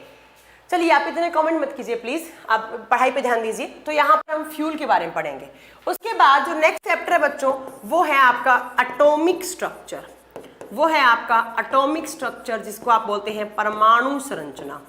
एटॉमिक स्ट्रक्चर से आपके क्वेश्चंस बहुत रेयर बनने लग गए हैं आजकल। मैंने देखा है कि बहुत सारे लोग क्या करते हैं, एटॉमिक स्ट्रक्चर 10 घंटे का पढ़ाते हैं, और जब एग्जाम देने जाते हैं तो वहां पर पता लगता है कि एटॉमिक स्ट्रक्चर से क्वेश्चंस ही नहीं बने, आपके क्वेश्चंस ही नहीं बने एटॉमिक स्ट्रक्चर से। तो ऐसा नहीं होना चाहिए, ठीक है। तो एटॉमिक स्ट्रक्चर में मैं आपको सारे मॉडल पढ़ाऊंगी कि डाल्टन का क्या मॉडल था, उसके बाद जैसे थॉमसन का क्या था, नील्स बोर का क्या था, ये सब हमें इलेक्ट्रॉन, प्रोटॉन, न्यूट्रॉन के बारे में थोड़ी बातें याद रखनी है। और आपको इलेक्ट्रॉनिक कॉन्फ़िगरेशन के बारे में पता होना चाहिए, और कुछ आपको एटॉमिक नंबर और एटॉमिक मास याद होने चाहिए एलिमेंट्स के। ये सब हम यहाँ पर पढ़ने वाले हैं। उसके बाद जो नेक्स्ट आपका चैप्टर है बच्चों, वो चैप्टर है आपका सोप एंड डिटर्जेंट। साबुन के बारे में और अपमार्जक के बारे में, अपमार्जक और साबुन के बारे में पढ़ाऊंगी मैं आपको। साबुन कैसे बनती हैं, कौन सी प्रोसेस के द्वारा बनती हैं, कौन से एसिड साबुन बनाने में काम आते हैं, डिटर्जेंट कितने टाइप के होते हैं। जैसे एक क्वेश्चन ना आजकल बहुत अच्छे से क्वेश्चन आने लग गए, बर्तन धोने वाली साबुन, बर्तन धोने वाली साबुन समझते हैं ना, जो विम बार आता है, तो वो किस टाइप का साबुन है और उसमें कौन कौन से केमिकल्स यूज होते हैं, ये बात आपको यहां पर याद रखनी है, ठीक है। इसके बाद जो आपका, एक सेकेंड रुकिएगा मैं पानी पी लूं।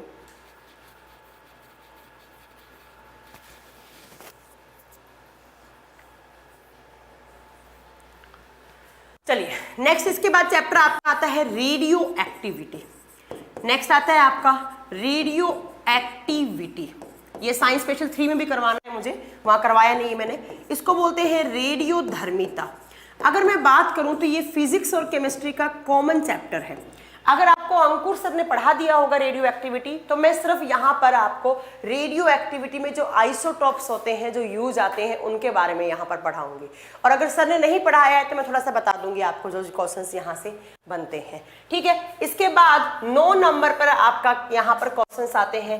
9 नंबर पर आपका जो चैप्टर बनता है वो बनता है केमिकल्स। इस केमिकल्स में हम क्या क्या पढ़ेंगे, इस केमिकल्स में हम एंटीबायोटिक्स के बारे में पढ़ेंगे। इस केमिकल में ही हम यहाँ पर आपको कुछ पेन किलर्स वाले केमिकल्स आपको मैं करवाऊंगी। यहाँ पर आपको ट्रैंक्विलाइजर्स, कौन कौन से केमिकल्स हैं जो एज एक्सप्लोजिव, विस्फोटक पदार्थ के रूप में यूज में लेते हैं, कौन कौन से केमिकल्स हैं बच्चों। हाँ सर ने पढ़ाया है, ओके सर ने पढ़ा दिया है तो कोई बात नहीं, है ना। चलिए सर मुझसे ज़्यादा अच्छा पढ़ाते हैं तो आप सर से ही पढ़े रेडियो एक्टिविटी, बट मैं आइसोटॉप सर ने नहीं करवाए होंगे। जैसे कोबाल्ट 60 का यूज़ क्या होता है, I-123 का यूज़ क्या होता है, 131 का यूज़ क्या होता है, फॉस्फोरस 32, फॉस्फोरस 36 का यूज़ क्या होता है, ये सब क्वेश्चंस मैं करवाऊंगी, ठीक है। इसके बाद आप याद रखेंगे कि एक्सप्लोजिव और पेन किलर्स और फर्टिलाइजर्स। फर्टिलाइजर्स का मतलब होता है कौन कौन से केमिकल्स हैं जिनको आप खाद उर्वरक के रूप में याद करते हैं। इसके बाद जो मोस्ट इंपॉर्टेंट चैप्टर आता है आपका केमिस्ट्री का नंबर 10 पे, जिसमें आप पढ़ेंगे केमिकल रिएक्शंस के बारे में। किसके बारे में पढ़ेंगे बच्चों आप? केमिकल रिएक्शंस के बारे में पढ़ेंगे, रासायनिक अभिक्रियां, जिसमें आपको मैं सारी की सारी केमिकल रिएक्शंस करवाऊंगी, जिसमें आपका ऑक्सीडेशन एंड रिडक्शन भी आ जाएगा, रिडॉक्स हो गया, डिस्प्लेसमेंट हो गया, सारी की सारी मैं आपकी रिएक्शंस यहाँ पर करवाने वाली हूँ। ठीक है, तो याद रखिएगा कि ये केमिकल रिएक्शंस वाला चैप्टर से भी क्वेश्चंस आ जाते हैं। केमिकल रिएक्शन देगा, पूछेगा किस टाइप की केमिकल रिएक्शंस है ये। ठीक है, चलिए ये बात, अच्छा 7 2 बार लिख दिया मैंने, हाँ 7 2 बार लिख दिया तो चैप्टर 11 हो गए होंगे, कोई बात नहीं, अगर 7 2 बार लिख दिया तो। इसके अलावा भी देखो बहुत छोटे छोटे चैप्टर, जैसे सीमेंट वाला चैप्टर हो गया, ये सब मैं ना यहाँ पर लिखवाती नहीं हूँ, बट ये सारा इसी के अंदर कवर हो जाएगा। ठीक है, तो आप याद रखिएगा कि सारे के सारे मैं कोई भी चैप्टर नहीं छोड़ूंगी। इसके अलावा भी अगर आप मुझे बताएंगे कि मैम यहाँ से क्वेश्चन आने हैं, तो मैं वो भी करवा दूंगी। इसके अलावा मैं आपको एक अच्छी खबर और दूं, तो मैं यहाँ पर आपको ना केमिस्ट्री के MCQs भी करवाऊंगी। इस बैच में मैं आपको केमिस्ट्री के क्वेश्चंस भी बताऊंगी कि किस टाइप के क्वेश्चंस आते हैं, क्योंकि मैंने एक बात ऑब्जर्व की है कि बायोलॉजी में बच्चे जितना पढ़ते हैं उससे क्वेश्चंस बन जाते हैं उनसे, बट बहुत सारे बच्चे मुझे ये बोल रहे हैं कि मैम केमिस्ट्री हम पढ़े हैं बहुत अलग अलग जगह से या बुक से पढ़े हैं हम, बट हमसे केमिस्ट्री के क्वेश्चंस नहीं होते हैं। तो मैं ना यहाँ से आपको केमिस्ट्री के क्वेश्चंस भी करवाऊंगी। क्वेश्चंस कब करवाऊंगी? हर शनिवार को करवाऊंगी। जितना पढ़ा है हमने उसके बाद मैं उसके चैप्टर वाइज नहीं करवाऊंगी। मैं ये बात नहीं कह रही हूँ कि मैं चैप्टर वाइज क्वेश्चंस करवाऊंगी, क्योंकि बच्चों चैप्टर वाइज तो नहीं है, PDF भी दूंगी, डोंट वरी, मैं सब करवाऊंगी, है ना। तो आप बस थोड़ा कोऑपरेट कीजिए और मुझे ये मत बोलो बार बार सिलेबस कब कंप्लीट होगा, क्योंकि आपका काम सिर्फ सिलेबस कंप्लीट करना ही नहीं है। मैं यहाँ पर आपको केमिस्ट्री के क्वेश्चंस भी करवाऊंगी, क्योंकि मैंने बहुत चीज़ ऑब्जर्व की है कि बच्चे केमिस्ट्री के एग्जाम में क्वेश्चंस नहीं कर पाते हैं। तो बायोलॉजी के नहीं करवाऊंगी मैं, बायोलॉजी की मैं PDF दे दूंगी, आप अपने आप लगाना कर लेना। केमिस्ट्री के करवाऊंगी, जो मैंने बोला कमिटमेंट वो मैं पूरा करूंगी। तो मैं यहाँ पर इस बैच में आपके जब साइंस स्पेशल 4 और साइंस स्पेशल 5 है, देखिए साइंस स्पेशल का मतलब तो कुछ स्पेशल मिलना चाहिए, वरना तो आप GS में पढ़ते हैं साइंस, तो वो नहीं है। यहाँ पर मैं आपको केमिस्ट्री के क्वेश्चंस की प्रैक्टिस भी करवाने वाली हूँ, बहुत सारे क्वेश्चंस, जिसमें आप भी मुझे कुछ क्वेश्चंस बताएंगे और मैं भी आपको क्वेश्चंस दूंगी। ठीक है, चलिए, तो ये हमारा कुछ सिलेबस है। इसके अलावा भी अगर कहीं से एग्जाम में, देखिए कोई भी टीचर ये नहीं बोलता है कि 100%, हाँ RRB में न्यूमेरिकल आते हैं, yes I know Naresh Kumar, numerical कहाँ से आते हैं? ऑक्सीडेशन नंबर से आते हैं। मैं आपको ऑक्सीडेशन नंबर निकालना बताऊंगी, डोंट वरी, है ना नरेश कुमार, मुझे पता है क्या आता है क्या नहीं आता है। ऑक्सीडेशन नंबर से क्वेश्चंस आते हैं, जैसे आपसे पूछा ऑक्सीडेशन नंबर बताइए इसका, मैं सब आपको पढ़ाऊंगी। ठीक है, तो यहाँ पर हम क्वेश्चंस भी करेंगे, हर शनिवार या इतवार को करेंगे, या तो मैं संडे को क्लास लूंगी या मैं शनिवार को क्लास लूंगी, जब भी तो मैं आपको क्वेश्चंस भी करवाऊंगी। और अगर आप बायोलॉजी की भी करना चाहते हैं तो बायो की भी करवा देंगे, डोंट वरी, कोई ऐसा प्रॉब्लम नहीं है। तो आप सब लोग बस साथ रखें, बस बार बार हम जो मैम सीमेंट नहीं पूछ रहा है क्या, मैंने सीमेंट बोला ना बच्चा, मैंने बोला जो सीमेंट वीमेंट है वो मैं ऐसे केमिकल रिएक्शंस वाले चैप्टर में करवा देती हूँ। ठीक है, तो बस आपका काम है नौकरी लेना, बाकी मेहनत करने के लिए तो हम सब हैं ही। चलिए, तो आप बेसिक से एकदम स्टार्ट करते हैं। आप बिल्कुल भूल जाइए कि कब आपने क्या केमिस्ट्री पढ़ी थी, एकेडमिक्स में पढ़ी थी, क्या पढ़ी थी क्या नहीं पढ़ी, वो आपका काम नहीं है। यहाँ पर केमिस्ट्री का लेवल बहुत अलग है, वो लेवल आपको यहाँ नहीं पढ़ना है। ठीक है, चलिए, साइंस एंड GS दोनों क्लास परचेज लिए हैं, तो मैम दोनों डिफरेंस क्या होगा? ब्रिजेंद्र कुमार यादव, मैंने अभी बताया कि दोनों में डिफरेंस क्या है। डिफरेंस ये है कि यहाँ पर मैं आपको पूरा डिटेल में पढ़ाऊंगी, ऐसा नहीं है GS में भी पढ़ाती हूँ, बट यहाँ पर मैं साथ को आपको क्वेश्चंस की प्रैक्टिस भी करवाऊंगी। डियर मैम, अभी DRDO का AA का एग्जाम है, प्लीज रिक्वेस्ट है कि आप बताइए। ओके, मैं आपको बता दूंगी, डोंट वरी, है ना। चलिए, अब चलो हो गया। मैम मेरा कमेंट क्यों नहीं रिप्लाई कर रही हूँ? मैं सबका कमेंट रिप्लाई कर रही हूँ। मैम NTPC का एग्जाम कब होगा? NTPC का एग्जाम जनवरी या फेब में होगा, इससे पहले नहीं होगा। आप मान के चलिए, आपके पास बहुत बड़ी गोल्डन अपॉर्चुनिटी है कि आप जल्दी से यहाँ पे सिलेबस खत्म करें और पढ़ लें। ठीक है, देखिए आज का जो चैप्टर है बच्चों, आपके चैप्टर का नाम है केमिकल कंपाउंड। आपके चैप्टर का नाम है केमिकल कंपाउंड, और हिंदी में इसको बोलते हैं रासायनिक यौगिक।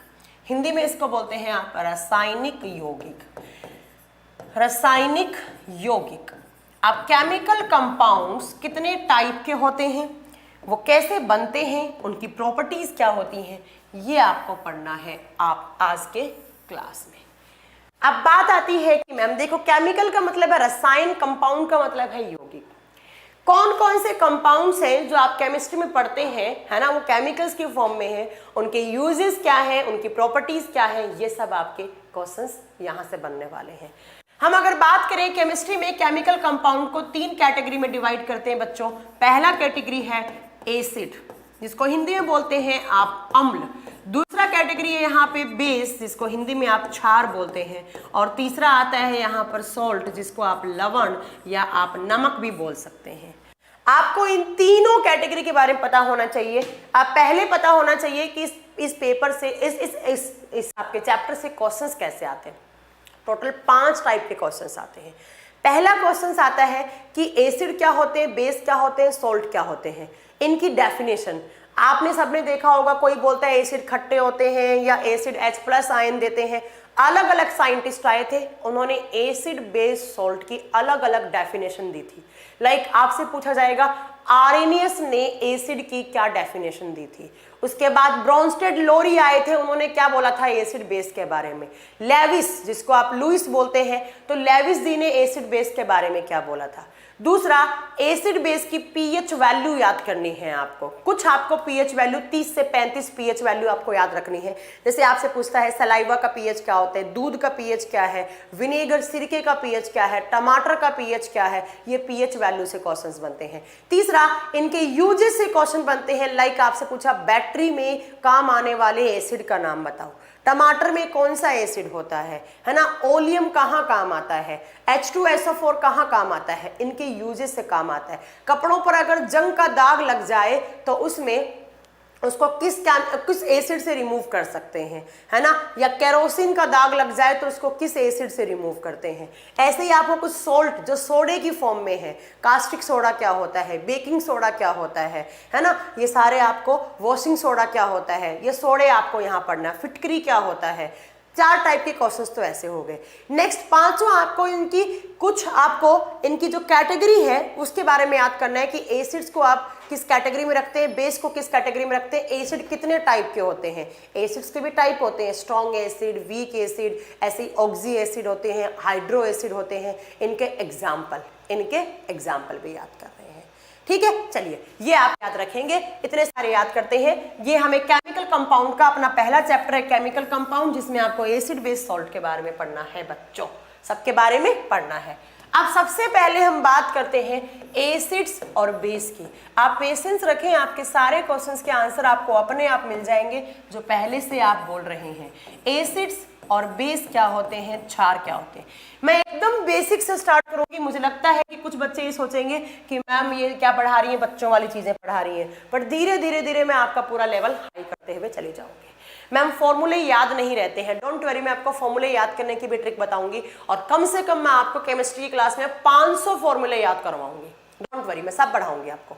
ठीक है, चलिए सबसे पहला है कि मैंने कोई आपको एक केमिकल दिया और मैंने बताया कि भैया मुझे बताओ। हाँ, मैं परिभाषा लिखवाऊंगी, डोंट वरी सुनील कुमार, मैं परिभाषा लिखवाऊंगी, सब पढ़ाऊंगी। ठीक है, चलिए। मैम आप रिप्लाई नहीं कर रही हैं तो ऐसा लग रहा है ऑफलाइन क्लास चल रही है। नहीं बच्चा, लक्ष्मीकांत मोंडल, ये ऑनलाइन क्लास है, ऑफलाइन कैसे हो सकती है, मैं आपका नाम ले रही हूँ। ठीक है, देखिए एसिड्स बेस, मैंने आपको केमिकल दिया, मैंने बोला भैया मुझे बताओ इसकी प्रकृति कैसी है, इसका नेचर कैसा है, ये एसिडिक है या बेसिक है। अब कैसे बताओगे उसको। सबसे पुराना, सबसे बेसिक, सबसे इजी तरीका है, आप उस केमिकल को अगर आप चख सकते हैं, अगर आप उसका टेस्ट ले सकते हैं तो आप उसको टेस्ट लेकर बता देंगे। बट मैं आपको बता दूं, सारे के सारे केमिकल कंपाउंड का आप टेस्ट नहीं कर सकते, आपके लिए हार्मफुल भी हो सकते हैं वो।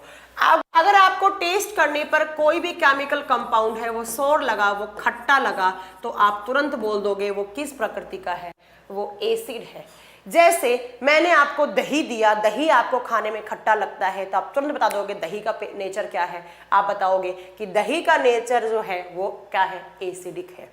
मैंने आपको कोई केमिकल कंपाउंड दिया, वो आपको चखने पर, वो आपको टेस्ट करने पर बिटर लगा, बिटर का मतलब होता है वो कड़वा लगा, और कड़वा लगने पर तुरंत आपने बोल दिया वो क्या है, वो बेसिक नेचर में है। आप कॉफी पीते हैं ना, कॉफी आपको कड़वी लगती है हल्की सी, क्योंकि कॉफी क्या होती है, कॉफी बेसिक नेचर में होती है ना। चलिए नेक्स्ट, ये तो सबसे पुराना तरीका हो गया। अब आप सारे के सारे केमिकल कंपाउंड टेस्ट नहीं कर सकते। मैं आपको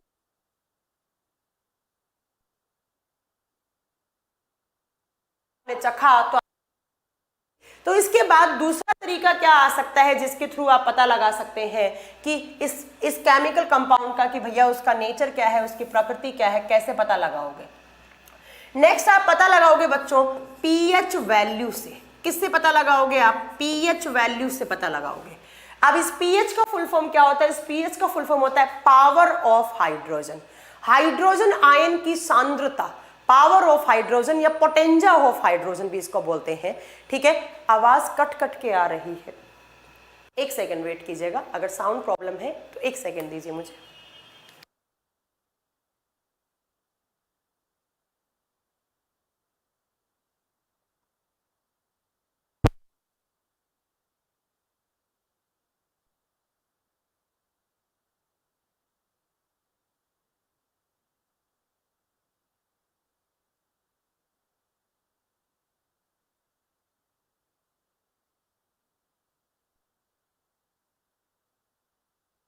हाँ जी, अब बताइए साउंड ओके है? मैंने बैटरी चेंज कर दिया, आई थिंक बैटरी की वजह से ही कट रहा होगा। सही है साउंड? ठीक है आवाज, ओके चलो साउंड सही है। चलिए देखिए हम अगर दूसरा तरीका क्या है बच्चों? हाँ, पहला था कि मैम उसको टेस्ट कर लेंगे, टेस्ट करने पर जो खट्टा लगता है तो वो क्या हो जाएगा बच्चों? एसिड, और जो बिटर लगता है, कड़वा लगता है, वो बेस हो जाएगा। दूसरा हम पता करेंगे मैम पीएच वैल्यू से। पीएच का फुल फॉर्म होता है बच्चों पोटेंशियल ऑफ हाइड्रोजन या पावर ऑफ हाइड्रोजन। किसी भी केमिकल सॉल्यूशन में हाइड्रोजन आयन का कॉन्सेंट्रेशन कितना है उसको ज्ञात करने के लिए आपके पास एक स्केल होती है जिस स्केल से पता लगता है आपको पीएच वैल्यू। अगर मैं यहां पर बात करूं कि पीएच वैल्यू आप कैसे पता करते हैं, तो बच्चों एक केमिस्ट्री में स्केल होता है जिसको आप पीएच स्केल बोलते हैं। सबसे पहला क्वेश्चन आता है कि मैम ये पीएच स्केल जो है इसके बारे में सबसे पहले कौन से साइंटिस्ट ने बताया था? तो आप बताएंगे कि पीएच स्केल के बारे में सबसे पहले सोरेनसन नाम के साइंटिस्ट ने बताया था। कौन से साइंटिस्ट ने? सोरेनसन नाम के साइंटिस्ट ने। अब इसका ना ईयर भी पूछा हुआ है यहां पर ना। आप ना प्रीवियस एग्जाम के क्वेश्चन चेक करना, मैं एक दिन चेक कर रही थी। आरआरबी रेलवे ने एक बार क्वेश्चन पूछा कि पीएच स्केल के बारे में सबसे पहले कौन से साइंटिस्ट ने किस ईयर में बताया, तो वहां पर ऑप्शन में ईयर सही कर रखा था 1913। बट अगर आप एनसीईआरटी पढ़ेंगे बच्चों तो आपको एनसीईआरटी मिलेगा इन 1909। अब ये आपकी किस्मत है कि आपको कौन सा ऑप्शन मिलेगा। वैसे मैं बताऊं सही आंसर तो इसका मैं बता देती हूं आपको 1913 ही होता है। 1909 में उन्होंने एसिड बेस के बारे में हल्का सा बताया था, पीएच स्केल के बारे में नहीं बताया था। कंप्लीट अगर पीएच स्केल के बारे में बताया था तो वो 1913 है। तो बहुत सारे बच्चे कंफ्यूज रहते हैं इसमें। एनसीईआरटी के अकॉर्डिंग आंसर ये है, बट एक बार आरआरबी रेलवे में पेपर में पूछा तो वहां पे 1913 ऑप्शन सही था। तो अब आपके दोनों ऑप्शन एक साथ नहीं आएंगे। कुछ बच्चे बोलेंगे दोनों आ जाए तो हम क्या कर दें? ठीक है मैम, बॉम्ब कैसे बनता है? अब आप कुछ भी पूछेंगे, बॉम्ब बेटा न्यूक्लियर रिएक्शन से बनता है, न्यूक्लियर फिजन एंड फ्यूजन से बनता है। ठीक है, बताएंगे हम एटॉमिक बॉम्ब न्यूक्लियर फिजन से बनता है और फ्यूजन से हाइड्रोजन बॉम्ब बनता है, और हाइड्रोजन बॉम्ब एटॉमिक बॉम्ब से 100 गुना ज्यादा डेंजर होता है। आगे बताएंगे हम। देखिए एनसीईआरटी गलत नहीं होता है, मैं गलत नहीं बोल रही हूँ, बट कंपटीशन एग्जाम में इसका आंसर 1913 भी आंसर माना है, तो मैं उसको आपको बता रही हूँ। ठीक है, मैं गलत किसी को प्रूव नहीं कर रही हूँ, यहाँ पे किसी बुक को मैं गलत नहीं बता सकती। ठीक है, तो याद रखें कि जो पीएच स्केल है उसके बारे में सबसे पहले सोरेनसन जी ने बताया। इन्होंने क्या बताया? इन्होंने कहा भाई कि एक स्केल होता है यहाँ पर जिस पर वैल्यू लिखी हुई होगी 0 to 14 और बीच में लिखा हुआ होगा 7। बीच में क्या लिखा होगा बच्चा? 7। इसी स्केल को हम क्या बोलते हैं? पीएच स्केल बोलते हैं। पीएच स्केल बोलते हैं। ठीक है, इस पीएच स्केल में सोरेनसन जी ने कहा कि जब भी आप कोई केमिकल स्केल के ऊपर डालेंगे तो अगर आपकी रेंज आएगी 7 से नीचे, लेस देन 7 आया, मान लीजिए मैंने इसके ऊपर डाल दिया दही डाल दिया, दही के अंदर मैंने पीएच स्केल डिप कर दी और मेरी रेंज आ रही है यहाँ पर इस एरिया में, तो अगर लेस देन 7 आ रहा है तो आप बोलोगे कि वो केमिकल किस प्रकृति का है बच्चों? वो एसिडिक प्रकृति का है, वो अम्लीय प्रकृति का है। किस प्रकृति का है? वो एसिडिक है, वो अम्लीय है। ठीक है, उसके अलावा हाँ एनसीईआरटी में 1909 ही लिखा है मैंने। लक्ष्मीकांत मोंडल आप बहुत कमेंट कर रहे हैं, प्लीज आप पढ़ाई पे ध्यान दें, जो मैं बोल रही हूँ वही आप कमेंट में लिख रहे हैं, तो प्लीज आप सुनने पे ध्यान ज्यादा दें, यहाँ पर कमेंट करने में ध्यान थोड़ा कम दें। देखिए तो अगर आपने इस पीएच स्केल को किसी सॉल्यूशन के अंदर डिप करा, आपकी रेंज आई 0 to 7, 7 से नीचे आते हैं तो उसकी प्रकृति कैसी होती है बच्चों? एसिडिक आती है। अगर more than 7 but less than 14 आया बच्चों, इस रेंज में आया, तो आप बताओगे वो किस प्रकृति का है? वो बेसिक है, वो क्षारीय प्रकृति का है। ठीक है, तो दूसरा तरीका एसिड बेस के बारे में पता लगाने का हो गया। मैम हम पीएच स्केल से पता करेंगे, अगर लेस देन 7 आया है एसिडिक, अगर मोर देन 7 और लेस देन 14 आया है तो बेसिक हो जाएगा, क्षारीय प्रकृति का हो जाएगा। अब बात आती है कि मैम अगर 7 आ गया तो क्या हो जाएगा? देखिए जब 7 आएगा तो आप बोलोगे वो न्यूट्रल है। वो क्या है बच्चों? वो उदासीन है, वो न्यूट्रल है। अब अगर मैं बात करूं 7 पीएच किसका आ सकता है, तो 7 पीएच आता है बच्चों पानी का। और कौन से पानी का आता है बच्चों? डिस्टिल्ड वाटर का आता है, जिसको आप क्या बोलते हैं? जिसको आप हिंदी में आसुत जल बोलते हैं। हमारे घरों में जो इन्वर्टर बैटरी है, जो कार की बैटरी है, उस बैटरी के अंदर जो पानी भरा जाता है, उस पानी को आप न्यूट्रल वाटर या आप उसको डिस्टिल्ड वाटर या आप उसको आसुत जल बोलते हैं। मैं क्या बता रही हूं? मैंने कहा 0 to 7 एसिडिक, 7 to 14 बेसिक, 7 आया न्यूट्रल हो गया। तो दूसरा तरीका मैम यहाँ पर क्या हो गया? अगर हम बात करें एसिड बेस की तो पीएच स्केल से पता करेंगे, और पीएच स्केल में अगर लेस देन 7 आया, 7 से कम आ गया बच्चों, वो किस प्रकृति का होगा? वो एसिडिक होगा। और अगर मोर देन 7 आ गया बच्चों, तो वो किस प्रकृति का हो गया? वो बेसिक प्रकृति का, वो क्षारीय प्रकृति का हो गया। ये बात आप याद रखेंगे। अब मैं इससे आगे आपको एक पॉइंट आगे बताऊं तो जरा ध्यान से सुनिएगा। एक पॉइंट जो मैं आगे आपको क्या बता रही हूं, यहां पर आओ, इस चीज पे आओ, इस चीज को यहां से हटा दो। आप याद रखिएगा न्यूट्रल वाटर, डिस्टिल्ड वाटर और आसुत जल सारी की सारी एक ही बात होती है। चलो यहां आओ। मैंने कहा कि 0 to 7 है वो एसिडिक है। अब जरा ध्यान से सुनिएगा, जैसे जैसे जैसे 7 से कम पीएच वैल्यू होती जाती है, जैसे जैसे 7 से नीचे आओगे आप, तो जैसे जैसे पीएच वैल्यू कम होती है वैसे वैसे एसिड स्ट्रॉन्ग होते जाते हैं। आपके मन में एक चीज आ रही होगी कि मैम जो 0 या ये पीएच नंबर क्या है? अरे संजय आप रुकिए तो सही यार, बताएंगे। D2O नहीं होता है, D2O ड्यूटेरियम ऑक्साइड होता है, वो हैवी वाटर होता है बच्चों। आप लोगों की यही दिक्कत है, आप लोगों की यही दिक्कत है कि आप लोग यहाँ पर, मैं बात कर रही हूँ डिस्टिल्ड वाटर की, आप मुझे बता रहे हैं ड्यूटेरियम ऑक्साइड जिसको हैवी वाटर बोलते हैं। दोनों अलग अलग बात है केमिस्ट्री में। ठीक है, चलिए देखिए, तो मैंने बोला कि जैसे जैसे 7 से कम पीएच होती जाएंगी, जैसे जैसे 7 से कम पीएच होती जाएंगी, वैसे वैसे जिस केमिकल की पीएच वैल्यू जितनी कम होगी 7 से, वो केमिकल एसिडिक तो होगा ही होगा, बट वो बहुत ज्यादा स्ट्रॉन्ग होगा। कहने का मतलब है जिसकी रेंज 0 आई, 0.5 आई, 1 आई, 1.5 आई, 2 आया, 2.5 आया और 3 आया, ये इस पीएच रेंज वाले एसिड्स क्या होते हैं बच्चों? वो स्ट्रॉन्ग एसिड होते हैं। वो क्या होते हैं? स्ट्रॉन्ग एसिड, और हिंदी में इसको बोलते हैं प्रबल अम्ल। आपसे कभी एग्जाम में एक एसिड का एग्जाम्पल देगा और पूछेगा इसमें से स्ट्रॉन्ग एसिड कौन सा है, तो आपको पता होना चाहिए कि स्ट्रॉन्ग एसिड होता क्या है। आप बताएंगे, आप बताएंगे कि स्ट्रॉन्ग एसिड वो एसिड है जिनका पीएच वैल्यू किस रेंज में हो? 0 से लेकर 3 की रेंज में हो, वो क्या होते हैं? स्ट्रॉन्ग एसिड्स होते हैं, प्रबल अम्ल होते हैं। एग्जाम्पल, आप इनके एग्जाम्पल लिख सकते हैं, आगे पढ़ाएंगे हम आपको। HCl हाइड्रोक्लोरिक एसिड, आप एग्जाम्पल लिख सकते हैं। सल्फ्यूरिक एसिड जिसको आप H2SO4 बोलते हैं। तीसरा आप यहाँ पर एग्जाम्पल लिख सकते हैं HNO3 नाइट्रिक एसिड। ये तीनों एसिड केमिस्ट्री में स्ट्रॉन्ग एसिड की कैटेगरी में आते हैं। ठीक है, नेक्स्ट हाँ मैं बताऊंगी कि इनको स्ट्रॉन्ग बोला क्यों, वो अगले पॉइंट से समझ में आएगा। नेक्स्ट, ऐसे एसिड्स जिनकी पीएच वैल्यू आ रही है 3 से ज्यादा और 7 से कम, जैसे 3.5 आ गया, 4 आ गया, 4.5 आ गया, 5 आ गया, 5.5 आ गया, है ना, 6.5 आ गया।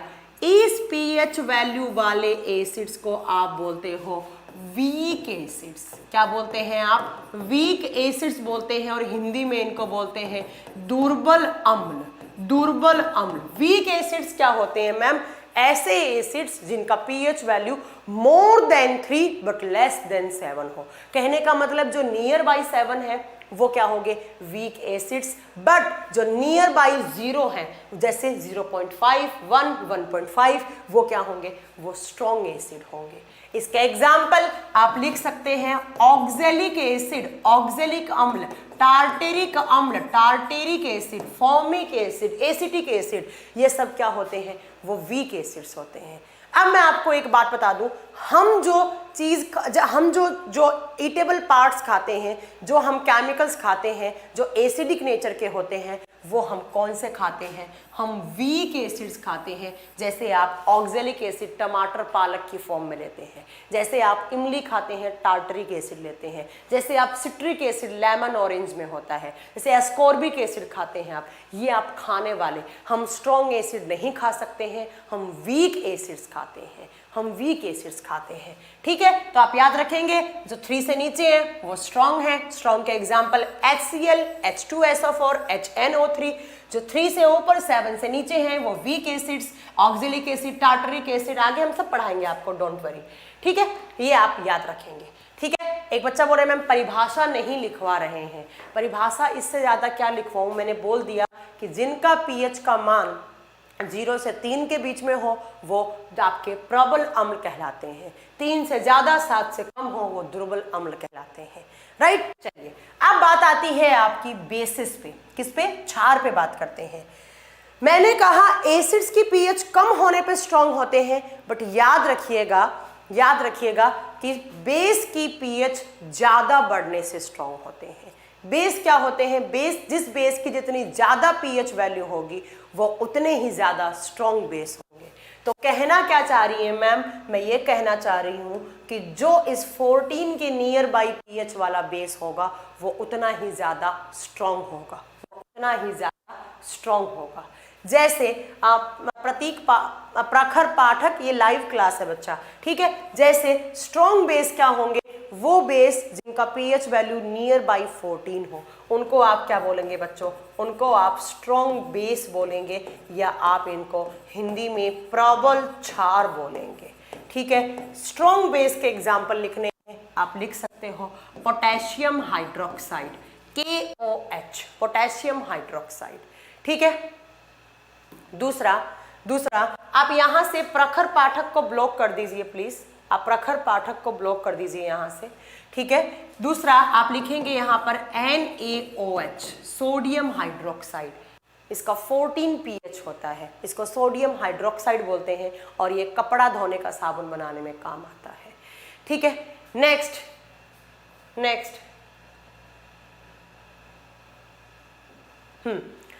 आप यहां पर लिखेंगे MgOH ट्वाइस, जिसको मिल्क ऑफ मैग्नीशिया या मैग्नीशियम हाइड्रोक्साइड कहा जाता है, जिसका pH 10.5 होता है। KOH 13.5 या 13 के लमसम होता है। NaOH 14 के लमसम होता है। देखो, थोड़ा बहुत जो pH वैल्यू होती है ना, वो हमेशा रेंज में होती है। जैसे आपको मैं बताऊं, जो आपका सिरका होता है, सिरके का pH आपको बुक्स में लिखा हुआ मिलेगा, NaCl नहीं आएगा यहाँ पर, NaCl इज ए सॉल्ट, मैं यहाँ पर NaOH की बात कर रही हूँ। ठीक है, जैसे आप देखेंगे कि जो नींबू होता है, नींबू में आपका जो pH वैल्यू होता है वो ऐसा लिखा जाता है 2.7 से लेकर 3.5 के रेंज में आता है। ठीक है, तो रेंज में भी लिखी जाती है pH वैल्यू। तो आप याद रखेंगे स्ट्रॉन्ग बेस वो है बच्चों जिसका pH वैल्यू नियर बाई 14 हो। अब 7 से ज्यादा ऐसा कहा जाता है कि 7.5, 8 वाले, 9 वाले, 9.5 वाले, इस रेंज वाले जो बेस होते हैं बच्चों, वो क्या होते हैं? वो वीक बेस होते हैं। वो वीक बेस का मतलब होता है दुर्बल क्षार। क्या होते हैं बच्चों? दुर्बल क्षार होते हैं। क्या होते हैं? दुर्बल क्षार। जैसे कैल्शियम हाइड्रोक्साइड, जैसे कैल्शियम ऑक्साइड, जैसे जिंक ऑक्साइड, ये सब होते हैं वीक बेस। याद रखिएगा, मैं एक बार फिर रिपीट कर रही हूँ। हाँ, सिरके का pH 3 या 3.2 या 3.3 के रेंज में होता है। ठीक है, चलिए ध्यान से सुनिएगा। Yes, this is first class. कौन पूछ रहा है? राम कुमार, आपका आंसर अगली क्लास में मिलेगा, डोंट वरी, है ना। चलिए, तो आपको मैंने क्या पढ़ाया, मैंने आपको पीएस स्केल पढ़ाई। इस पीएस स्केल पर मैंने बताया कि ये जो पीएस स्केल है इसके बारे में सबसे पहले सोरेनसन नाम के साइंटिस्ट ने बताया। आपके एग्जाम के अकॉर्डिंग 1913 आंसर है, और आपके ईयर का अगर आप बात करते हैं एनसीईआरटी का तो उसके अकॉर्डिंग आपका 1909 आंसर है। अगर मैं इस स्केल को एक लाइन में बनाऊं तो आप कैसे बनाएंगे कि ये हमारा पीएस स्केल है जिस पर वैल्यू 0 to 7, 7 to 14 लिखी हुई है। यहाँ पर जो इस रेंज के जो एसिड होंगे उनको आप बच्चों बोलेंगे स्ट्रॉन्ग एसिड, जिसको आप प्रबल अम्ल बोलेंगे। इस रेंज की पीएच को बोलेंगे आप वीक एसिड्स, दुर्बल अम्ल बोलेंगे। इस वाली चीज को आप न्यूट्रल, उदासीन बोलेंगे बच्चों। यहाँ पर जो बेस होंगे उनको आप क्या बोलेंगे, वीक बेस बोलेंगे। और यहाँ पर जो होंगे बच्चों वो क्या होंगे, वो स्ट्रॉन्ग बेस होंगे। आगे हम सब आपको एग्जाम्पल वगैरह सब बढ़ाएंगे, डोंट वरी। ये आपका क्या है, ये इतना का इतना क्या है, इसको पीएच स्केल बोलते हैं, ये पीएच स्केल बोलते हैं, ठीक है। इसको बोलते हैं आप पीएच स्केल। और इसी स्केल के बारे में सबसे पहले सोरेनसन नाम के साइंटिस्ट ने आपको बताया था, सोरेनसन नाम के साइंटिस्ट ने बताया था। तो हमने यहाँ पर, अगर आप पीछे वाली स्लाइड में चले हम, तो हमने पहला तरीका बताया किसी भी केमिकल को रखने का कि ये एसिडिक नेचर में है या बेसिक में, उसको टेस्ट कर लेंगे। दूसरा पीएच वैल्यू से पता कर लेंगे, लेस देन 7 तो एसिडिक, मोर देन 7 तो वो बेसिक। बट ये दो तरीके क्या पता आप काम में ना लो, तो चलो अब तीसरे तरीके से हम बताते हैं कि अगला कौन सा तरीका है जिससे आप किसी भी केमिकल को पता करके बता दो कि वो एसिडिक है या बेसिक है, वो एसिडिक है या। अरे ये आप लोग इतना कमेंट क्यों कर रहे हैं, फिर आप मुझे गुस्सा दिलाते हैं, फिर आप बोलते हैं कि मैम बहुत गुस्सा करती हैं। मैम 7 to 10.5 pH, यस 10.5 नहीं लेंगे, 7 to 9.5, 9.8 तक की रेंज को बोलेंगे लक्ष्मीकांत मोंडल, वीक बेस, ठीक है। मैम लिटमस पेपर क्या होता है, रुक तो जाओ यार।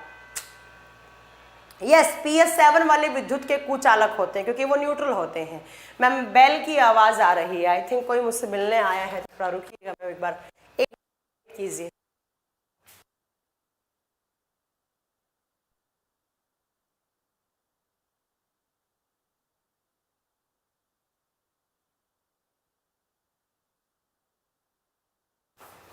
हाँ जी, चलिए। तो तीसरा तरीका क्या हो सकता है ये पता लगाने का कि केमिकल कंपाउंड कैसा है। रश्मि कुमारी, आप प्लीज मैनेजमेंट को कॉल कीजिए, क्लास में आप टीचर को डिस्टर्ब ना करें, आप अपनी प्रॉब्लम बता के, प्लीज प्लीज प्लीज, ठीक है। चलिए नेक्स्ट, एसिड क्या होते हैं, ध्यान से सुनिएगा ये पॉइंट। एसिड वो है, ध्यान से सुनिएगा, एसिड वो है जो, एसिड वो है जो पानी में, जो पानी में, जो पानी में H plus ion, H plus ion या H3O प्लस आयन दे। क्या लिखा मैम ने यहां पर, बहुत सारी बुक्स में लिखा होता है एसिड्स वो होते हैं जो H प्लस आयन रिलीज करें। अरे भैया H प्लस आयन रिलीज तो करेंगे, बट कब करेंगे, बट कब करेंगे, है ना, कब करेंगे, तो आप बताओगे जब आप उनको पानी में डालेंगे। मैंने क्या लिखा बोर्ड पे, मैंने लिखा एसिड वो हैं जो पानी में H plus ion, ma'am H plus को क्या बोलते हैं, H प्लस को बोलते हैं बच्चा आप हाइड्रोजन आयन, H प्लस को क्या बोलते हैं आप, हाइड्रोजन आयन। और H3O को क्या बोलते हैं, आप लिखोगे हाइड्रोनियम आयन, हाइड्रोनियम आयन। तो कहने का मतलब है ऐसे केमिकल कंपाउंड जिनको आप पानी में डालोगे तो ऐसे केमिकल कंपाउंड जिनसे हाइड्रोजन आयन या हाइड्रोनियम आयन रिलीज हो, उसको आप क्या बोलोगे, उसको आप एसिड बोलोगे। एसिड वो है, अम्ल वो है, अम्ल वो है जो H प्लस आयन या H3O प्लस आयन रिलीज करें, उसको आप क्या बोलोगे, उसको आप एसिड बोलोगे, उसको आप अम्ल बोलोगे। मतलब कहने का मतलब क्या हो गया, तो देखिएगा जरा इसी बात को मैं कैसे लिखती हूं। मैंने लिखा कि एसिड प्लस वाटर, प्लस क्या, वाटर, पानी, और क्या रिलीज होना चाहिए, या तो H प्लस या क्या रिलीज होना चाहिए, H3O प्लस। उसको आप क्या बोल दोगे बच्चों, उसको आप एसिड बोल दोगे। उसको आप क्या बोल दोगे, उसको आप एसिड बोल दोगे। कुछ समझ में आया? जैसे मैम सुन लो, HCl ये हाइड्रोक्लोरिक एसिड होता है, इसको आपने जैसे ही पानी में डाला बच्चों ये टूट जाएगा H+ और Cl नेगेटिव। कौन से आयन रिलीज हुए बच्चों? H+ क्या होते हैं? Hydrogen ion. अब आयन क्या होते हैं ये बताऊं क्या आपको? मैं ये नहीं पढ़ाने आई हूं, मैं आपको आयन नहीं पढ़ाने वाली हूं मैं, ठीक है? ठीक है, तो H+ निकला, वो क्या हो गया? एसिड। अब आइए जरा दूसरी साइड, बेस क्या है? जरा ध्यान से सुनिएगा, बेस क्या है? एसिड का तो क्या हो गया? जो आपको H+ आयन दे। अगर मैं बेस की बात करूं यहां पर, तो आप लिखेंगे बेस वो है या क्षार वो है जो पानी में, पानी आपको टर्म जोड़ना है, इसका मतलब अगर बेस वो है जो OH नेगेटिव दे, कहने का मतलब कहां दे OH नेगेटिव? पानी में, तो आप लिखेंगे कि बेस वो है जो पानी में OH नेगेटिव आयन रिलीज करे, OH नेगेटिव आयन दें। और बच्चों OH नेगेटिव को क्या बोलते हैं आप बताओगे? जो हाइड्रोक्सिल आयन रिलीज करे। बेस किसको बोलोगे आप? बेस वो है जो हाइड्रोक्सिल आयन या हाइड्रोनियम आयन भी लिखा होता है बुक्स में, एक ही बात है, रिलीज करने वाले केमिकल कंपाउंड्स क्या कहलाएंगे? बेस कहलाएंगे, क्षार कहलाएंगे। जैसे अगर मैं इस रिएक्शन को लिखूं, आप क्या लिखेंगे? आप ये लिखेंगे कि मैम हम बेस किसको बोलेंगे? बेस वो है, क्षार वो है जो वाटर में, जो पानी में क्या रिलीज करें बच्चों? जो OH नेगेटिव रिलीज करें, उसको आप क्या बोलोगे? उसको आप बेस बोलोगे। जैसे मैम एग्जाम्पल आप बताओगे, एग्जाम्पल NaOH। Na होता है natrium, natrium is a Latin word, और लैटिन को जब आप इसमें पढ़ोगे इंग्लिश में नेट्रियम को, तो यहाँ पर हम सोडियम का ये लैटिन वर्ड होता है नेट्रियम, Na जिसका सिंबल होता है, ठीक है? सोडियम OH को बोलते हैं हाइड्रोक्साइड, सोडियम हाइड्रोक्साइड। तो क्या हो जाएगा जब इसको H2O में डालेंगे बच्चों? Na पॉजिटिव और plus OH negative ion release होने लग जाएंगे, और ऐसे केमिकल कंपाउंड जिससे OH नेगेटिव आयन रिलीज होंगे वो क्या कहलाएंगे? वो क्या कहलाएंगे बच्चों? वो कहलाएंगे बेस कहलाएंगे। अब इसी चीज को लास्ट स्लाइड पे लेकर जाओ आप। अपनी लास्ट स्लाइड कहाँ गई? यहां आओ, यहां से ध्यान से सुनिएगा। मैंने आपको बोला कि एसिड्स वो हैं जिनकी pH वैल्यू लेस देन 7 है, और मैंने बोला कि जिसकी pH वैल्यू 0.5, 1, 1.5, 2, 2.5 या 3 हो वो स्ट्रॉन्ग एसिड है। अब मैम स्ट्रॉन्ग एसिड का मतलब क्या हो गया? स्ट्रॉन्ग एसिड्स वो एसिड्स हैं जिनको आप पानी में डालोगे तो वो कंप्लीट तरीके से डिसएसोसिएट होकर लार्ज अमाउंट में H+ आयन रिलीज करेंगे, लार्ज अमाउंट में। प्रखर पाठक को तुषार प्लीज प्रखर पाठक को यहां से ब्लॉक कीजिए। मैंने 2 बार रिपीट कर दिया, यहां से प्रखर पाठक को ब्लॉक कर दीजिए। तुषार प्रखर पाठक को ब्लॉक कर दीजिए, ऐसे बच्चे नहीं चाहिए हमें क्लास में। प्रखर पाठक जो ऊपर से नीचे से तीसरा कमेंट है। हाँ दीपक कुमार डोंट वरी, मैं आपके डेफिनेशन ये क्लियर करूंगी आगे, थोड़ा रुक तो जाइए यार तुम लोग, यार हो क्या? इससे ऊपर वाला ये प्रखर, हाँ इससे ऊपर वाला, हाँ ये उसको ब्लॉक कर दीजिए, परमानेंट ब्लॉक कर दीजिए। अगर कोई और बैच में भी है वहां से ब्लॉक कर दीजिए, और ये मैनेजमेंट को फोन करे तो इसका फोन ना उठाया जाए या उसका कोई भी रिप्लाई नहीं किया जाए। हाँ इसको यहाँ से भी और उसको परमानेंट बैच से भी ब्लॉक कर दीजिए प्लीज। इस बैच से नीचे जितनी बैच ले रखे हैं सबसे ब्लॉक कर दीजिए। ये पढ़ने वाले बच्चे नहीं है, ये आसपास के कोचिंग सेंटर के बच्चे होते हैं, ठीक है? बहुत परेशान कर रहा है। देखिए ध्यान से सुनिए, यहाँ पर कमल मैं आपको बताऊंगी कब निकलेगा, आप रुकिए तो सही। देखिए मैंने बोला कि स्ट्रॉन्ग एसिड्स क्या है? स्ट्रॉन्ग एसिड्स मैम वो एसिड है जिनका pH वैल्यू क्या हो? कम हो। अब pH वैल्यू कम कब होगा? जब वो एसिड्स कंप्लीट तरीके से पानी में ब्रेक डाउन हो जाएंगे, डिसएसोसिएट हो जाएंगे, और जब कंप्लीट तरीके से डिसएसोसिएट हो जाएंगे बच्चों तो वो एक ज्यादा अमाउंट में H+ आयन रिलीज करेंगे, और जिस एसिड से जितना ज्यादा H+ आयन रिलीज होंगे उसका pH वैल्यू उतना ही कम होगा, और जितना pH वैल्यू कम होगा वो उतना ही ज्यादा स्ट्रॉन्ग एसिड बनेगा। और वीक एसिड्स क्या बोलेंगे मैम, ऐसे एसिड जिनको पानी में डालेंगे तो वो कंप्लीट तरीके से डिसएसोसिएट नहीं होंगे, वो पार्शियल तरीके से, वो आंशिक रूप से टूटेंगे और वो कम अमाउंट में H+ आयन रिलीज करेंगे, और जब कम अमाउंट में H+ आयन रिलीज करेंगे तो उसका pH वैल्यू क्या होगा, ज्यादा होगा। तो कहने का मतलब है कि जिस एसिड की pH वैल्यू ज्यादा वो उतना ही कम पानी में डिसएसोसिएट होगा और उतने ही कम H+ आयन रिलीज करेगा, और वो क्या होगा, वो वीक एसिड के नाम से जाना जाएगा। और वो एसिड जिनको पानी में डालने पर कंप्लीट तरीके से डिसएसोसिएट हो जाएंगे, जो ज्यादा अमाउंट में H+ आयन रिलीज करेंगे, और जब ज्यादा अमाउंट में H+ आयन रिलीज करेंगे तो उसका pH वैल्यू क्या होगा, कम होगा। तो कहने का मतलब है एसिड्स की pH वैल्यू डिक्रीज होने पे स्ट्रांग होते हैं।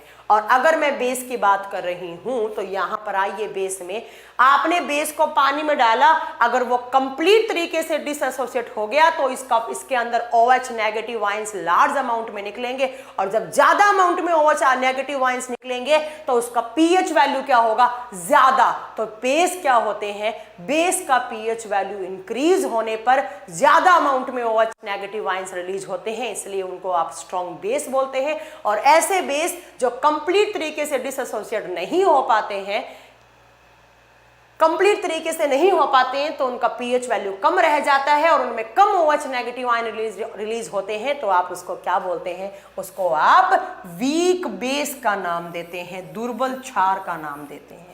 आप जो कमेंट पे ध्यान नहीं दे रहे उनको ये कॉन्सेप्ट समझ में आ गया होगा।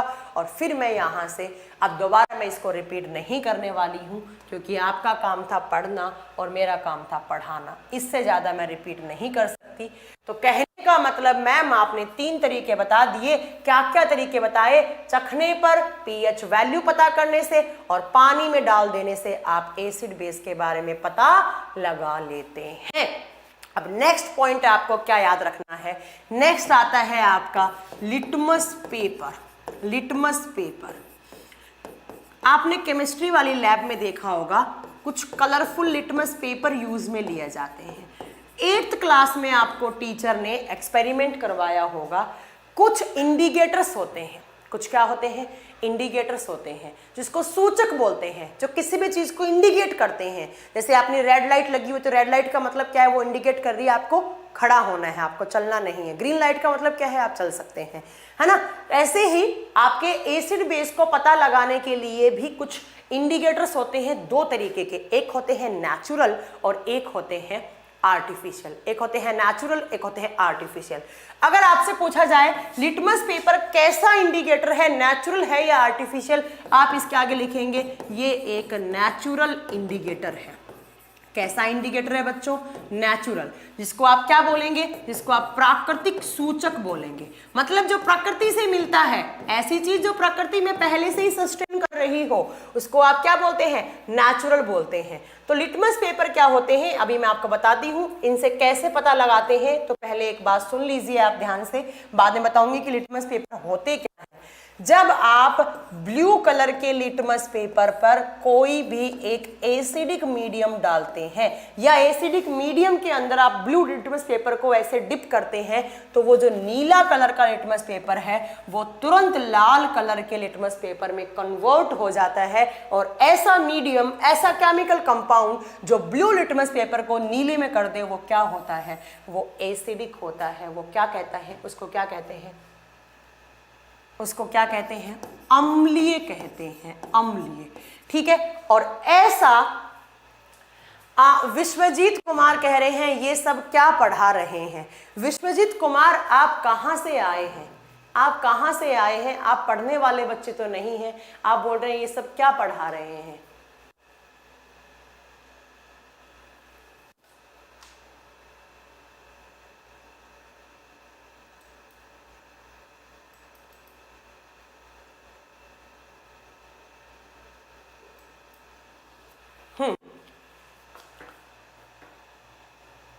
हाँ, साकेत सुमन आपने सही आंसर दिया। जो लिटमस पेपर होते हैं जिस उनको डाई करने से पहले जो नेचुरल कलर होता है उनका पर्पल होता है, पढ़ाएंगे हम आपको, अभी पढ़ाएंगे। ठीक है। और जब आप किसी रेड कलर के लिटमस पेपर को बच्चों अगर उसके ऊपर कोई आप बेसिक सॉल्यूशन डालते हैं, कोई क्षारीय प्रकृति का मीडियम डालते हैं, केमिकल कंपाउंड डालते हैं, तो वो ब्लू कलर में कन्वर्ट हो जाता है। तो आपके सामने क्या लाइन निकल के आ गई कि ब्लू लिटमस पेपर पर एसिडिक मीडियम डालने पर या एसिडिक मीडियम में ब्लू लिटमस पेपर डालने पर वो रेड कलर का हो जाता है, और लाल कलर का लिटमस पेपर को बेसिक मीडियम में डालोगे तो वो ब्लू कलर में कन्वर्ट हो जाएंगे, है ना, ब्लू कलर पे कन्वर्ट हो जाएंगे। ये बात आपको याद रखनी है। अब बात आती है बच्चों, ये लिटमस पेपर क्या होते हैं। मैं आपको बता दूं, इस लिटमस पेपर से आपके पास 4 क्वेश्चन आएंगे एग्जाम में। 4 क्वेश्चन एग्जाम में बहुत बार अलग अलग टाइम पर अलग अलग क्लास में रिपीट हुए हैं, अलग अलग पेपर में रिपीट हुए हैं। अब कैसे क्वेश्चंस, एक साकेत सुमन ने बड़ा अच्छा क्वेश्चन बताया। आपसे एग्जाम में क्वेश्चन पूछा जाता है कि जो लिटमस पेपर होते हैं बच्चों, उसका नेचुरल कलर क्या होते हैं। बच्चे कभी सही करके आते हैं ब्लू, कभी सही करके आते हैं रेड, कुछ बच्चे तो पिंक कलर सही करके आ जाते हैं। मैं आपको बता दूं कि जो लिटमस पेपर होते हैं उसका प्राकृतिक रंग कैसा होता है, वो पर्पल कलर के होते हैं, वो बैंगनी कलर के होते हैं। अब आप सोच रहे होंगे मैम नेचुरल कलर पर्पल है तो वो ब्लू कैसे हुआ और वो रेड कैसा हुआ। बच्चों लिटमस पेपर जब बनाते हैं तो जो पर्पल कलर है उसके ऊपर रेड कलर की या फिर ब्लू कलर की इंडिकेटर डाइज होती हैं, उसको कलर कर दिया जाता है। और मैं आपको बता दूं कि लिटमस पेपर सिर्फ 2 कलर के नहीं होते, लिटमस पेपर कम से कम 8 से 9 कलर के होते हैं, कुछ पिंक वाले भी होते हैं अगर आप देखोगे तो, बट हमारे काम के 2 ही आते हैं तो हम 2 ही बेसिकली पढ़ते हैं। तो याद रखिएगा इनका जो प्राकृतिक रंग है वो क्या ऑप्शन लेकर चलना है आपको कि पर्पल कलर के होते हैं, ठीक है। अब बात आती है कि मैम ये लिटमस पेपर बनाता कौन, बनते कैसे हैं। तो ये जो लिटमस पेपर है नेचुरल है। नेचुरल का मतलब क्या है, ये प्रकृति में पाए जाते हैं। अब ये प्रकृति में कैसे पाए जाएंगे, कहां से बनाए जाएंगे, आप बताओगे। जो लिटमस पेपर होते हैं बच्चों वो लीचेन के बने होते हैं। लीचेन को हिंदी में बोलते हैं बच्चों लाइकेन। क्या बोलते हैं इसको, लाइकेन। अब मैम ये लाइकेन क्या होता है, मैं आपको बायोलॉजी में पढ़ाऊंगी प्लांट क्लासिफिकेशन में कि लाइकेन एक प्रकार का पौधा है, एक प्रकार का प्लांट है। एक क्या है, एक प्रकार का प्लांट है। ये जो प्लांट है बच्चों, इस प्लांट को, ये प्लांट किस टाइप का प्लांट है। पहला क्वेश्चन क्या था, लिटमस पेपर का कलर कैसा होता है, पर्पल कलर का। प्राकृतिक रंग पर्पल कलर का होता है, वैसे तो मैम 8-9 कलर के होते हैं, हमारे काम के ब्लू और रेड कलर के होते हैं। विश्वजीत कुमार को यहां से ब्लॉक कर दीजिए आप, ठीक है। देखिए लीचेन क्या होते हैं आप बताओगे, एक प्रकार के प्लांट हैं। और ये किस प्रकार के प्लांट हैं आप बताओगे, ये थैलोफाइटा है। ये क्या है बच्चों, ये थैलोफाइटा है। मैं आपको एक बात बता दूं, जब भी आप फाइटा नाम देखेंगे, फाइटा का मतलब होता है बच्चों प्लांट, थैलो का मतलब होता है थैलस जैसे प्लांट। ये कैसे प्लांट है, थैलस जैसे। अब थैलस का मतलब क्या है, थैलस का मतलब है बच्चों ऐसे प्लांट जिनमें आपको डिफरेंस क्रिएट ना हो कि इसकी रूट्स कौन सी है, उसकी स्टेम कौन सी है और उसका लीफ कौन सा है। मैंने एक प्लांट दिखवाया आपको, मैंने कहा बताइए एक फाइटा है, एक प्लांट है, किस टाइप का प्लांट है, इसकी रूट्स कहाँ हैं। आप बोलोगे मैम हमें पता ही नहीं लग रहा है कि उसकी जड़ें कौन सी है, उसका स्टेम वाला पार्ट कौन सा है, उसका सूट वाला पार्ट कौन सा है। उस प्लांट को आप क्या बोलेंगे, thallus like plant, thallus body जैसा प्लांट, ठीक है। आपसे एग्जाम में पूछा जाएगा लाइकेन लीकेन किस प्रकार के प्लांट हैं, आप बताओगे थैलोफाइटा है। अब ये होता क्या है, ये लीकेन जो है ना, ये कैसे, इनकी अकरेंस कैसे रहती है। हाँ देखिएगा, ये एक सिम्बायोटिक प्लांट होता है। किस किस का आप बताओगे, ये एक सिम्बायोटिक प्लांट है एल्गी। एल्गी होते हैं शैवाल प्लस फंजाई, फंजाई होते हैं बच्चों कवक। कवक, अब कुछ बच्चे सोच रहे होंगे मैम बायोलॉजी पढ़ाने लग गई, नहीं, आपका मेन मुद्दा है कॉन्सेप्ट क्लियर करना और एग्जाम में क्वेश्चंस करने, ठीक है। चलिए देखिए ध्यान से सुनिए, मैंने बोला लाइकेन लीचेन एक थैलोफाइटा है। ये थैलोफाइटा किस का थैलोफाइटा है आप बताएंगे, ये एल्गी और फंगस का थैलोफाइटा होता है। अब नेक्स्ट सेंटेंस जो सीजियल का क्वेश्चन बना है, ध्यान से सुनो, ये जो एल्गीज होते हैं ना, इनमें क्लोरोफिल पाया जाता है। इनमें क्या पाया जाता है, इनमें हरित लवक या प्रणहरित दोनों पाए जाते हैं। क्लोरोफिल पाया जाता है और आप स्कूल से पढ़ते आ रहे हैं ऐसा प्लांट जिसमें क्लोरोफिल पाया जाता है, वो प्लांट अपना खाना खुद बना सकते हैं। और कौन से मैकेनिज्म के द्वारा? फोटोसिंथेसिस के द्वारा, प्रकाश संश्लेषण की प्रक्रिया के द्वारा। कहने का मतलब इसमें क्लोरोफिल है तो ये खाना खुद बना सकता है, ये खाना बनाता है अपना प्रकाश संश्लेषण की प्रक्रिया के द्वारा। और जो फंगस होते हैं उनमें क्लोरोफिल नहीं पाया जाता है, इसलिए ये खाना नहीं बना सकते हैं। इसीलिए ये खाना किससे लेते हैं? ये एल्गीज से लेते हैं। ये अपने खाना बनाने के लिए डिपेंड करते हैं किस पे? शैवालों पे, कवक पर। बट जो फंगस है बच्चों, में एक बात बता दूं, इन फंगस में, इन फंजाई में पानी को एब्जॉर्ब करने की कैपेसिटी बहुत ज्यादा होती है। ये बहुत कम टाइम में बहुत ज्यादा पानी को एब्जॉर्ब कर लेते हैं, ठीक है। और ये क्लोरोफिल है तो ये खाना बना सकते हैं। ये इसको पानी देता है, फंगस एल्गी को पानी देगा, एल्गी फंगस को खाना देगा। इसने इसको खाना दिया, इसने इसको पानी दिया, दोनों का बेनिफिट हो रहा है, दोनों एक साथ रह रहे हैं।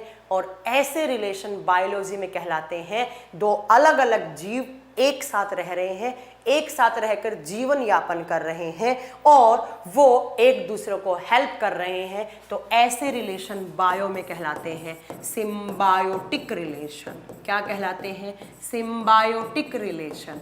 और हिंदी में कहलाते हैं सहजीवन संबंध। क्या कहलाते हैं? सहजीवन संबंध।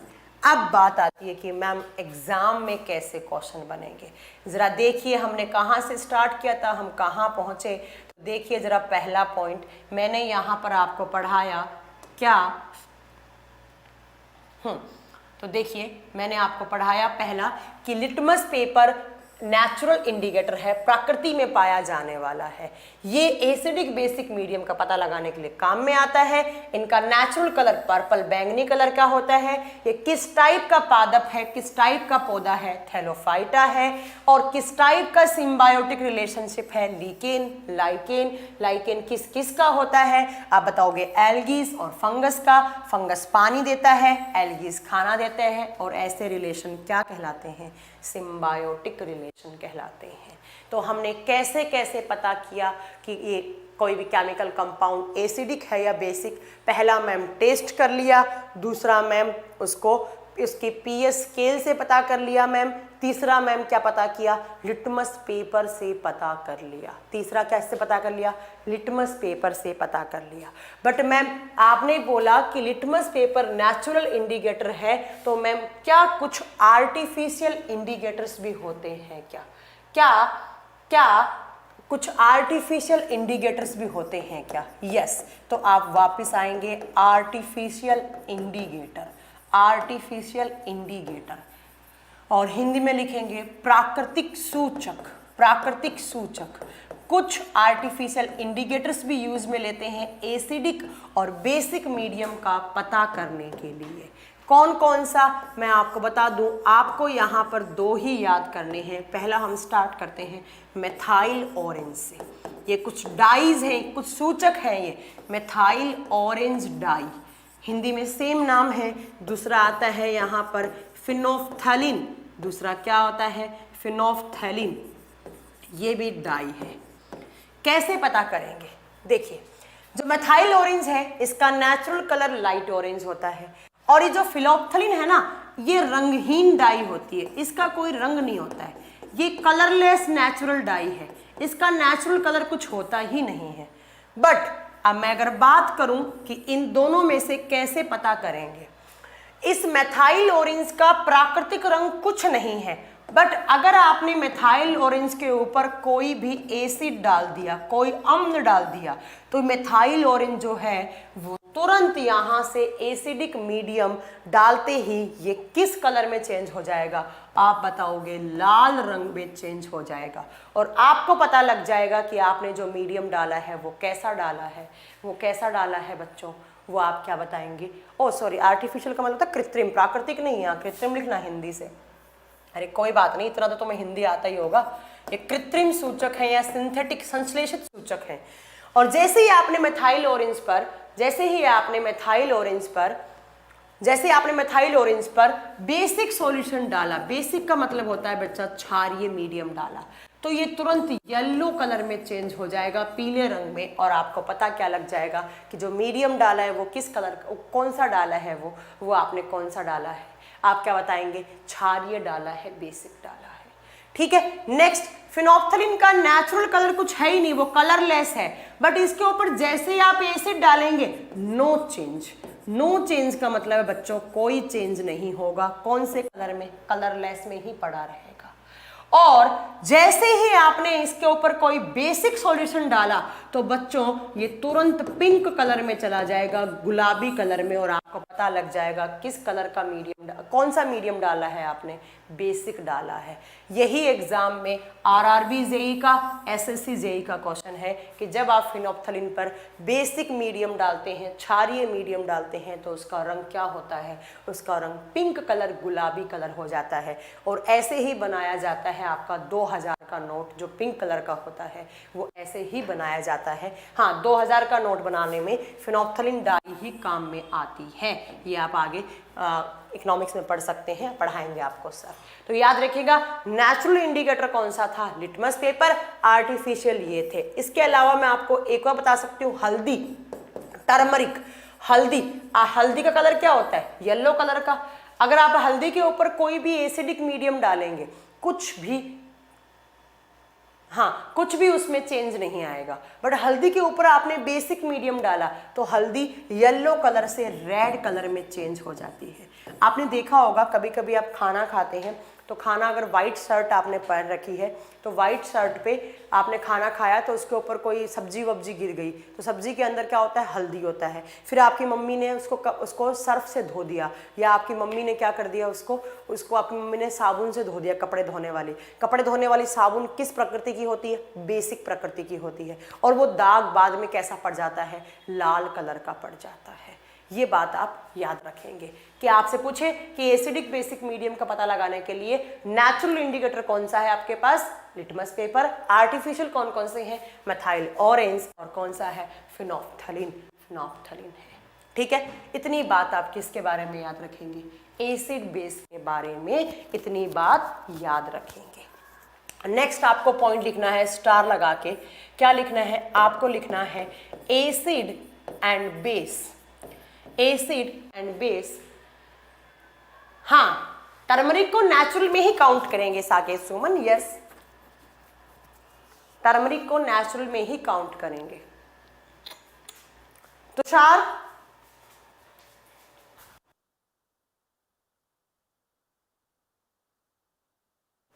हाँ, आप देखिए नेक्स्ट पॉइंट आपको क्या लिखना है, नेक्स्ट आपको लिखना है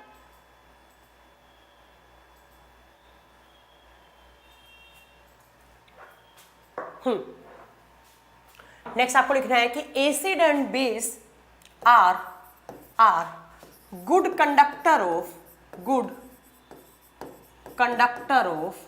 ऑफ इलेक्ट्रिसिटी।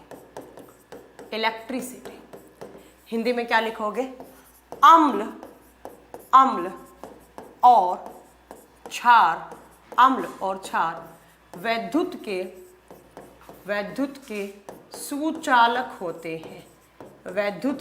सुचालक होते हैं, गुड कंडक्टर ऑफ इलेक्ट्रिसिटी होते हैं। अब ये बात आपको बुक्स में ऐसे लिखी हुई नहीं मिलेगी, ये बात आपको बुक्स में, ये लाइन ऐसी लिखी हुई नहीं मिलेगी। आपको बुक्स में लिखी हुई मिलेगी कि एसिड और बेस जो होते हैं वो इलेक्ट्रोलाइट होते हैं। आपको लिखा हुआ मिलेगा बुक्स में कि जो एसिड और बेस हैं बच्चों, ये क्या होते हैं, ये इलेक्ट्रोलाइट होते हैं। ये क्या होते हैं, इलेक्ट्रोलाइट होते हैं। और इलेक्ट्रोलाइट का मतलब क्या होता है, वैद्युत अपघट्य होता है। आपको बुक्स में लिखा हुआ मिलेगा, एक बार एग्जाम में पूछा भी है कि क्या एसिड और बेस इलेक्ट्रोलाइट की तरह काम में ले सकते हैं, आपको बोलना है यस, ये काम में आ सकते हैं। अब बात आती है कि मैम इलेक्ट्रोलाइट क्या होता है, इलेक्ट्रोलाइट क्या होता है। वैसे तो ये आपका फिजिक्स का पार्ट है, बट मैं अगर एक लाइन में बताऊं कि इलेक्ट्रोलाइट क्या होता है तो आप बताओगे ऐसा लिक्विड जिससे इलेक्ट्रिक करंट पास कर पाए, ऐसा लिक्विड जिससे इलेक्ट्रिक करंट का मतलब है विद्युत धारा पास कर पाए, उस लिक्विड को आप क्या बोलते हैं, इलेक्ट्रोलाइट। और आप यहाँ पर कौन से लिक्विड की बात कर रहे हैं, एसिड प्लस वाटर या बेस प्लस वाटर की बात कर रहे हैं। कहने का मतलब है एसिड और बेस जो है मैम वो गुड कंडक्टर ऑफ इलेक्ट्रिसिटी हैं, और आप बचपन से पढ़ते आ रहे हैं कि इलेक्ट्रिसिटी कंडक्ट करवाने के लिए हमें क्या चाहिए होते हैं, फ्री आयंस चाहिए होते हैं, है ना, फ्री आयंस चाहिए होते हैं, मुक्त आयन चाहिए होते हैं। और एसिड्स के पास फ्री आयन किस फॉर्म में होते हैं, आप बताओगे H प्लस के फॉर्म में होते हैं, और बेस के पास फ्री आयंस किस फॉर्म में होते हैं, OH नेगेटिव की फॉर्म में होते हैं। और ऐसा कोई लिक्विड मीडियम जिससे आप इलेक्ट्रिक करंट पास कर पाएं, जिससे आप विद्युत धारा पास कर पाएं, तो आप क्या बोलेंगे कि आप क्या बोलेंगे, एसिड और बेस किसकी तरह काम करते हैं, इलेक्ट्रोलाइट की तरह काम करते हैं, वैद्युत अपघट्य की तरह काम करते हैं।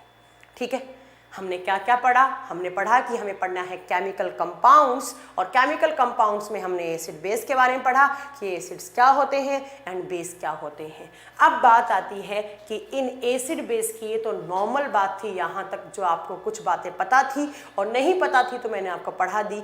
अब आपको इन एसिड बेस के बारे में अलग अलग साइंटिस्ट आए और अलग अलग टाइमिंग पर अलग अलग साइंटिस्ट ने अलग अलग थ्योरी दी, और वही थ्योरी, वही सिद्धांत आपको पढ़ने हैं कि कौन से साइंटिस्ट ने एसिड्स बेस के बारे में कौन सा थ्योरी दिया।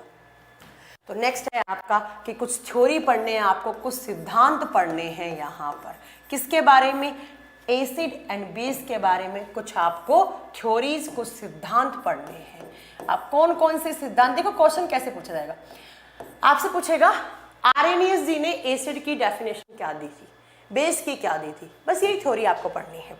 यहाँ पर अगर मैं बात करूँ सबसे पहले साइंटिस्ट की कि कौन से साइंटिस्ट आए थे, आप बताएंगे सबसे पहले आर्हेनियस नाम के साइंटिस्ट आए थे। आर्हेनियस थ्योरी दी थी जिन्होंने कौन सी थ्योरी दी थी, आर्हेनियस सिद्धांत दिया था।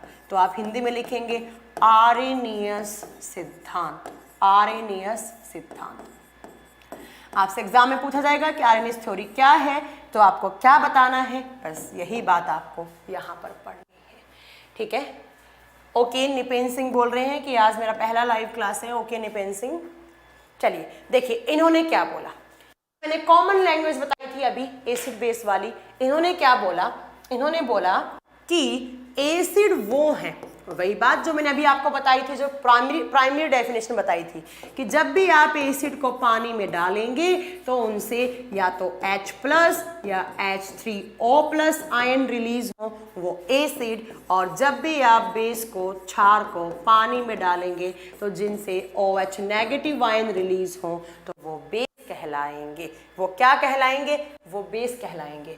आपसे पूछा जाएगा कि ये थ्योरी किसने दी थी, ये थ्योरी किसने दी थी कि अगर किसी भी अम्ल को पानी में डालेंगे तो हाइड्रोजन आयन या हाइड्रोनियम आयन रिलीज हो, तो ये परिभाषा किसके द्वारा दी गई थी, आप बताएंगे आर्हेनियस। किसी भी क्षार को पानी में डालेंगे तो OH नेगेटिव आयन रिलीज होंगे, तो ये सिद्धांत किसके द्वारा दिया गया था, आप बताएंगे आर्हेनियस जी के द्वारा दिया गया था। तो पहला आपका थ्योरी ये था, जिसमें आपको कुछ ज़्यादा समझने वाली बात नहीं। अब आर्हेनियस जी के बाद नेक्स्ट साइंटिस्ट आए थे ब्रॉन्स्टेड एंड लोरी, दोनों साइंटिस्ट एक साथ आए थे। तो दूसरा थ्योरी आपको लिखना है, कौन सा, आप लिखोगे Bronsted and Lowry, Bronsted and Lowry theory, Hindi में सेम नाम है, ब्रॉन्स्टेड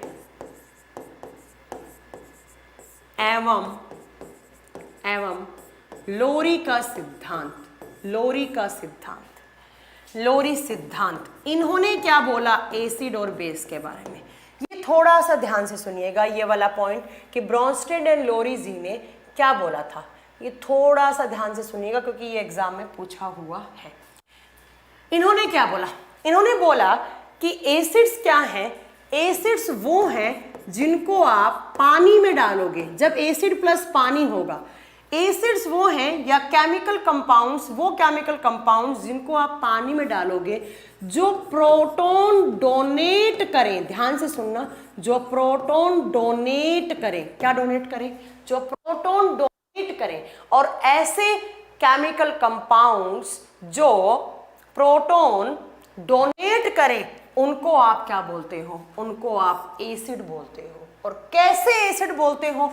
इन एसिड्स का नाम होता है Bronsted and Lowry acids. Bronsted and Lowry acid. Hindi में लिखेंगे ब्रॉन्स्टेड और लोरी अम्ल बोलेंगे। क्या बोला? ध्यान से सुनना। ऐसे केमिकल कंपाउंड जिनको पानी में डालेंगे, पानी में डालने पर जो प्रोटॉन डोनेट करें, प्रोटॉन देने वाले, और प्रोटॉन पे कैसा चार्ज होता है? पॉजिटिव। और H+ कौन रिलीज करता है? एसिड। थोड़ी सी डेफिनेशन घुमा के बोल दी। किसने? ब्रॉन्स्टेड एंड लोरी ने। क्या बोला? कि ऐसे केमिकल कंपाउंड्स जो पानी में प्रोटॉन डोनर हो, जो प्रोटॉन को डोनेट करते हैं, वो क्या कहलाते हैं? वो ब्रॉन्स्टेड एंड लोरी एसिड्स कहलाते हैं। आपसे एग्जाम में पूछा जाएगा ब्रॉन्स्टेड लोरी एसिड के एग्जाम्पल, जो भी थोड़ी देर के बाद मैं आपको बताने वाली हूं, इसके एग्जाम्पल पूछे जाएंगे। दूसरा इन्होंने बोला कि बेस वो है, ध्यान से सुनिएगा, बेस मतलब क्षार। क्षार वो है जो पानी में प्रोटॉन को एक्सेप्ट करें, जो प्रोटॉन एक्सेप्ट करें। किसको एक्सेप्ट करें? प्रोटॉन को एक्सेप्ट करें। और प्रोटॉन एक्सेप्ट करने वाले, प्रोटॉन को अपनी तरफ लाने वाले, एक्सेप्ट करने वाले जो आपके बेस हैं, उन बेस को आप नाम क्या देते हो? उन बेस को आप नाम दोगे Bronsted and Lowry base. Bronsted and Lowry base. Hindi में ब्रॉन्स्टेड लोरी क्षार कहा जाएगा। ये बहुत बार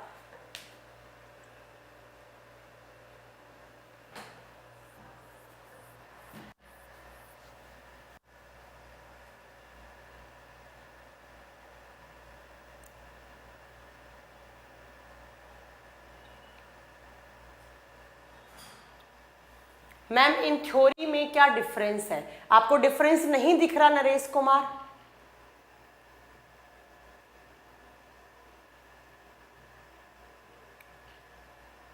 ठीक है, तो आप याद रखेंगे कि जो पानी में प्रोटॉन डोनेट करते हैं वो क्या कहलाते हैं? वो ब्रॉन्स्टेड लोरी एसिड कहलाते हैं। और जो पानी में प्रोटॉन एक्सेप्ट करते हैं वो ब्रॉन्स्टेड लोरी बेस कहलाते हैं।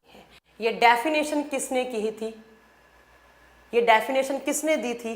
आप बताओगे। ये ब्रॉन्स्टेड एंड लोरी ने दी थी। किसने दी थी? ब्रॉन्स्टेड एंड लोरी ने दी थी। ठीक है, ये बात आपको याद रखनी है। ये यहां पर आर्यनीज जी ने क्या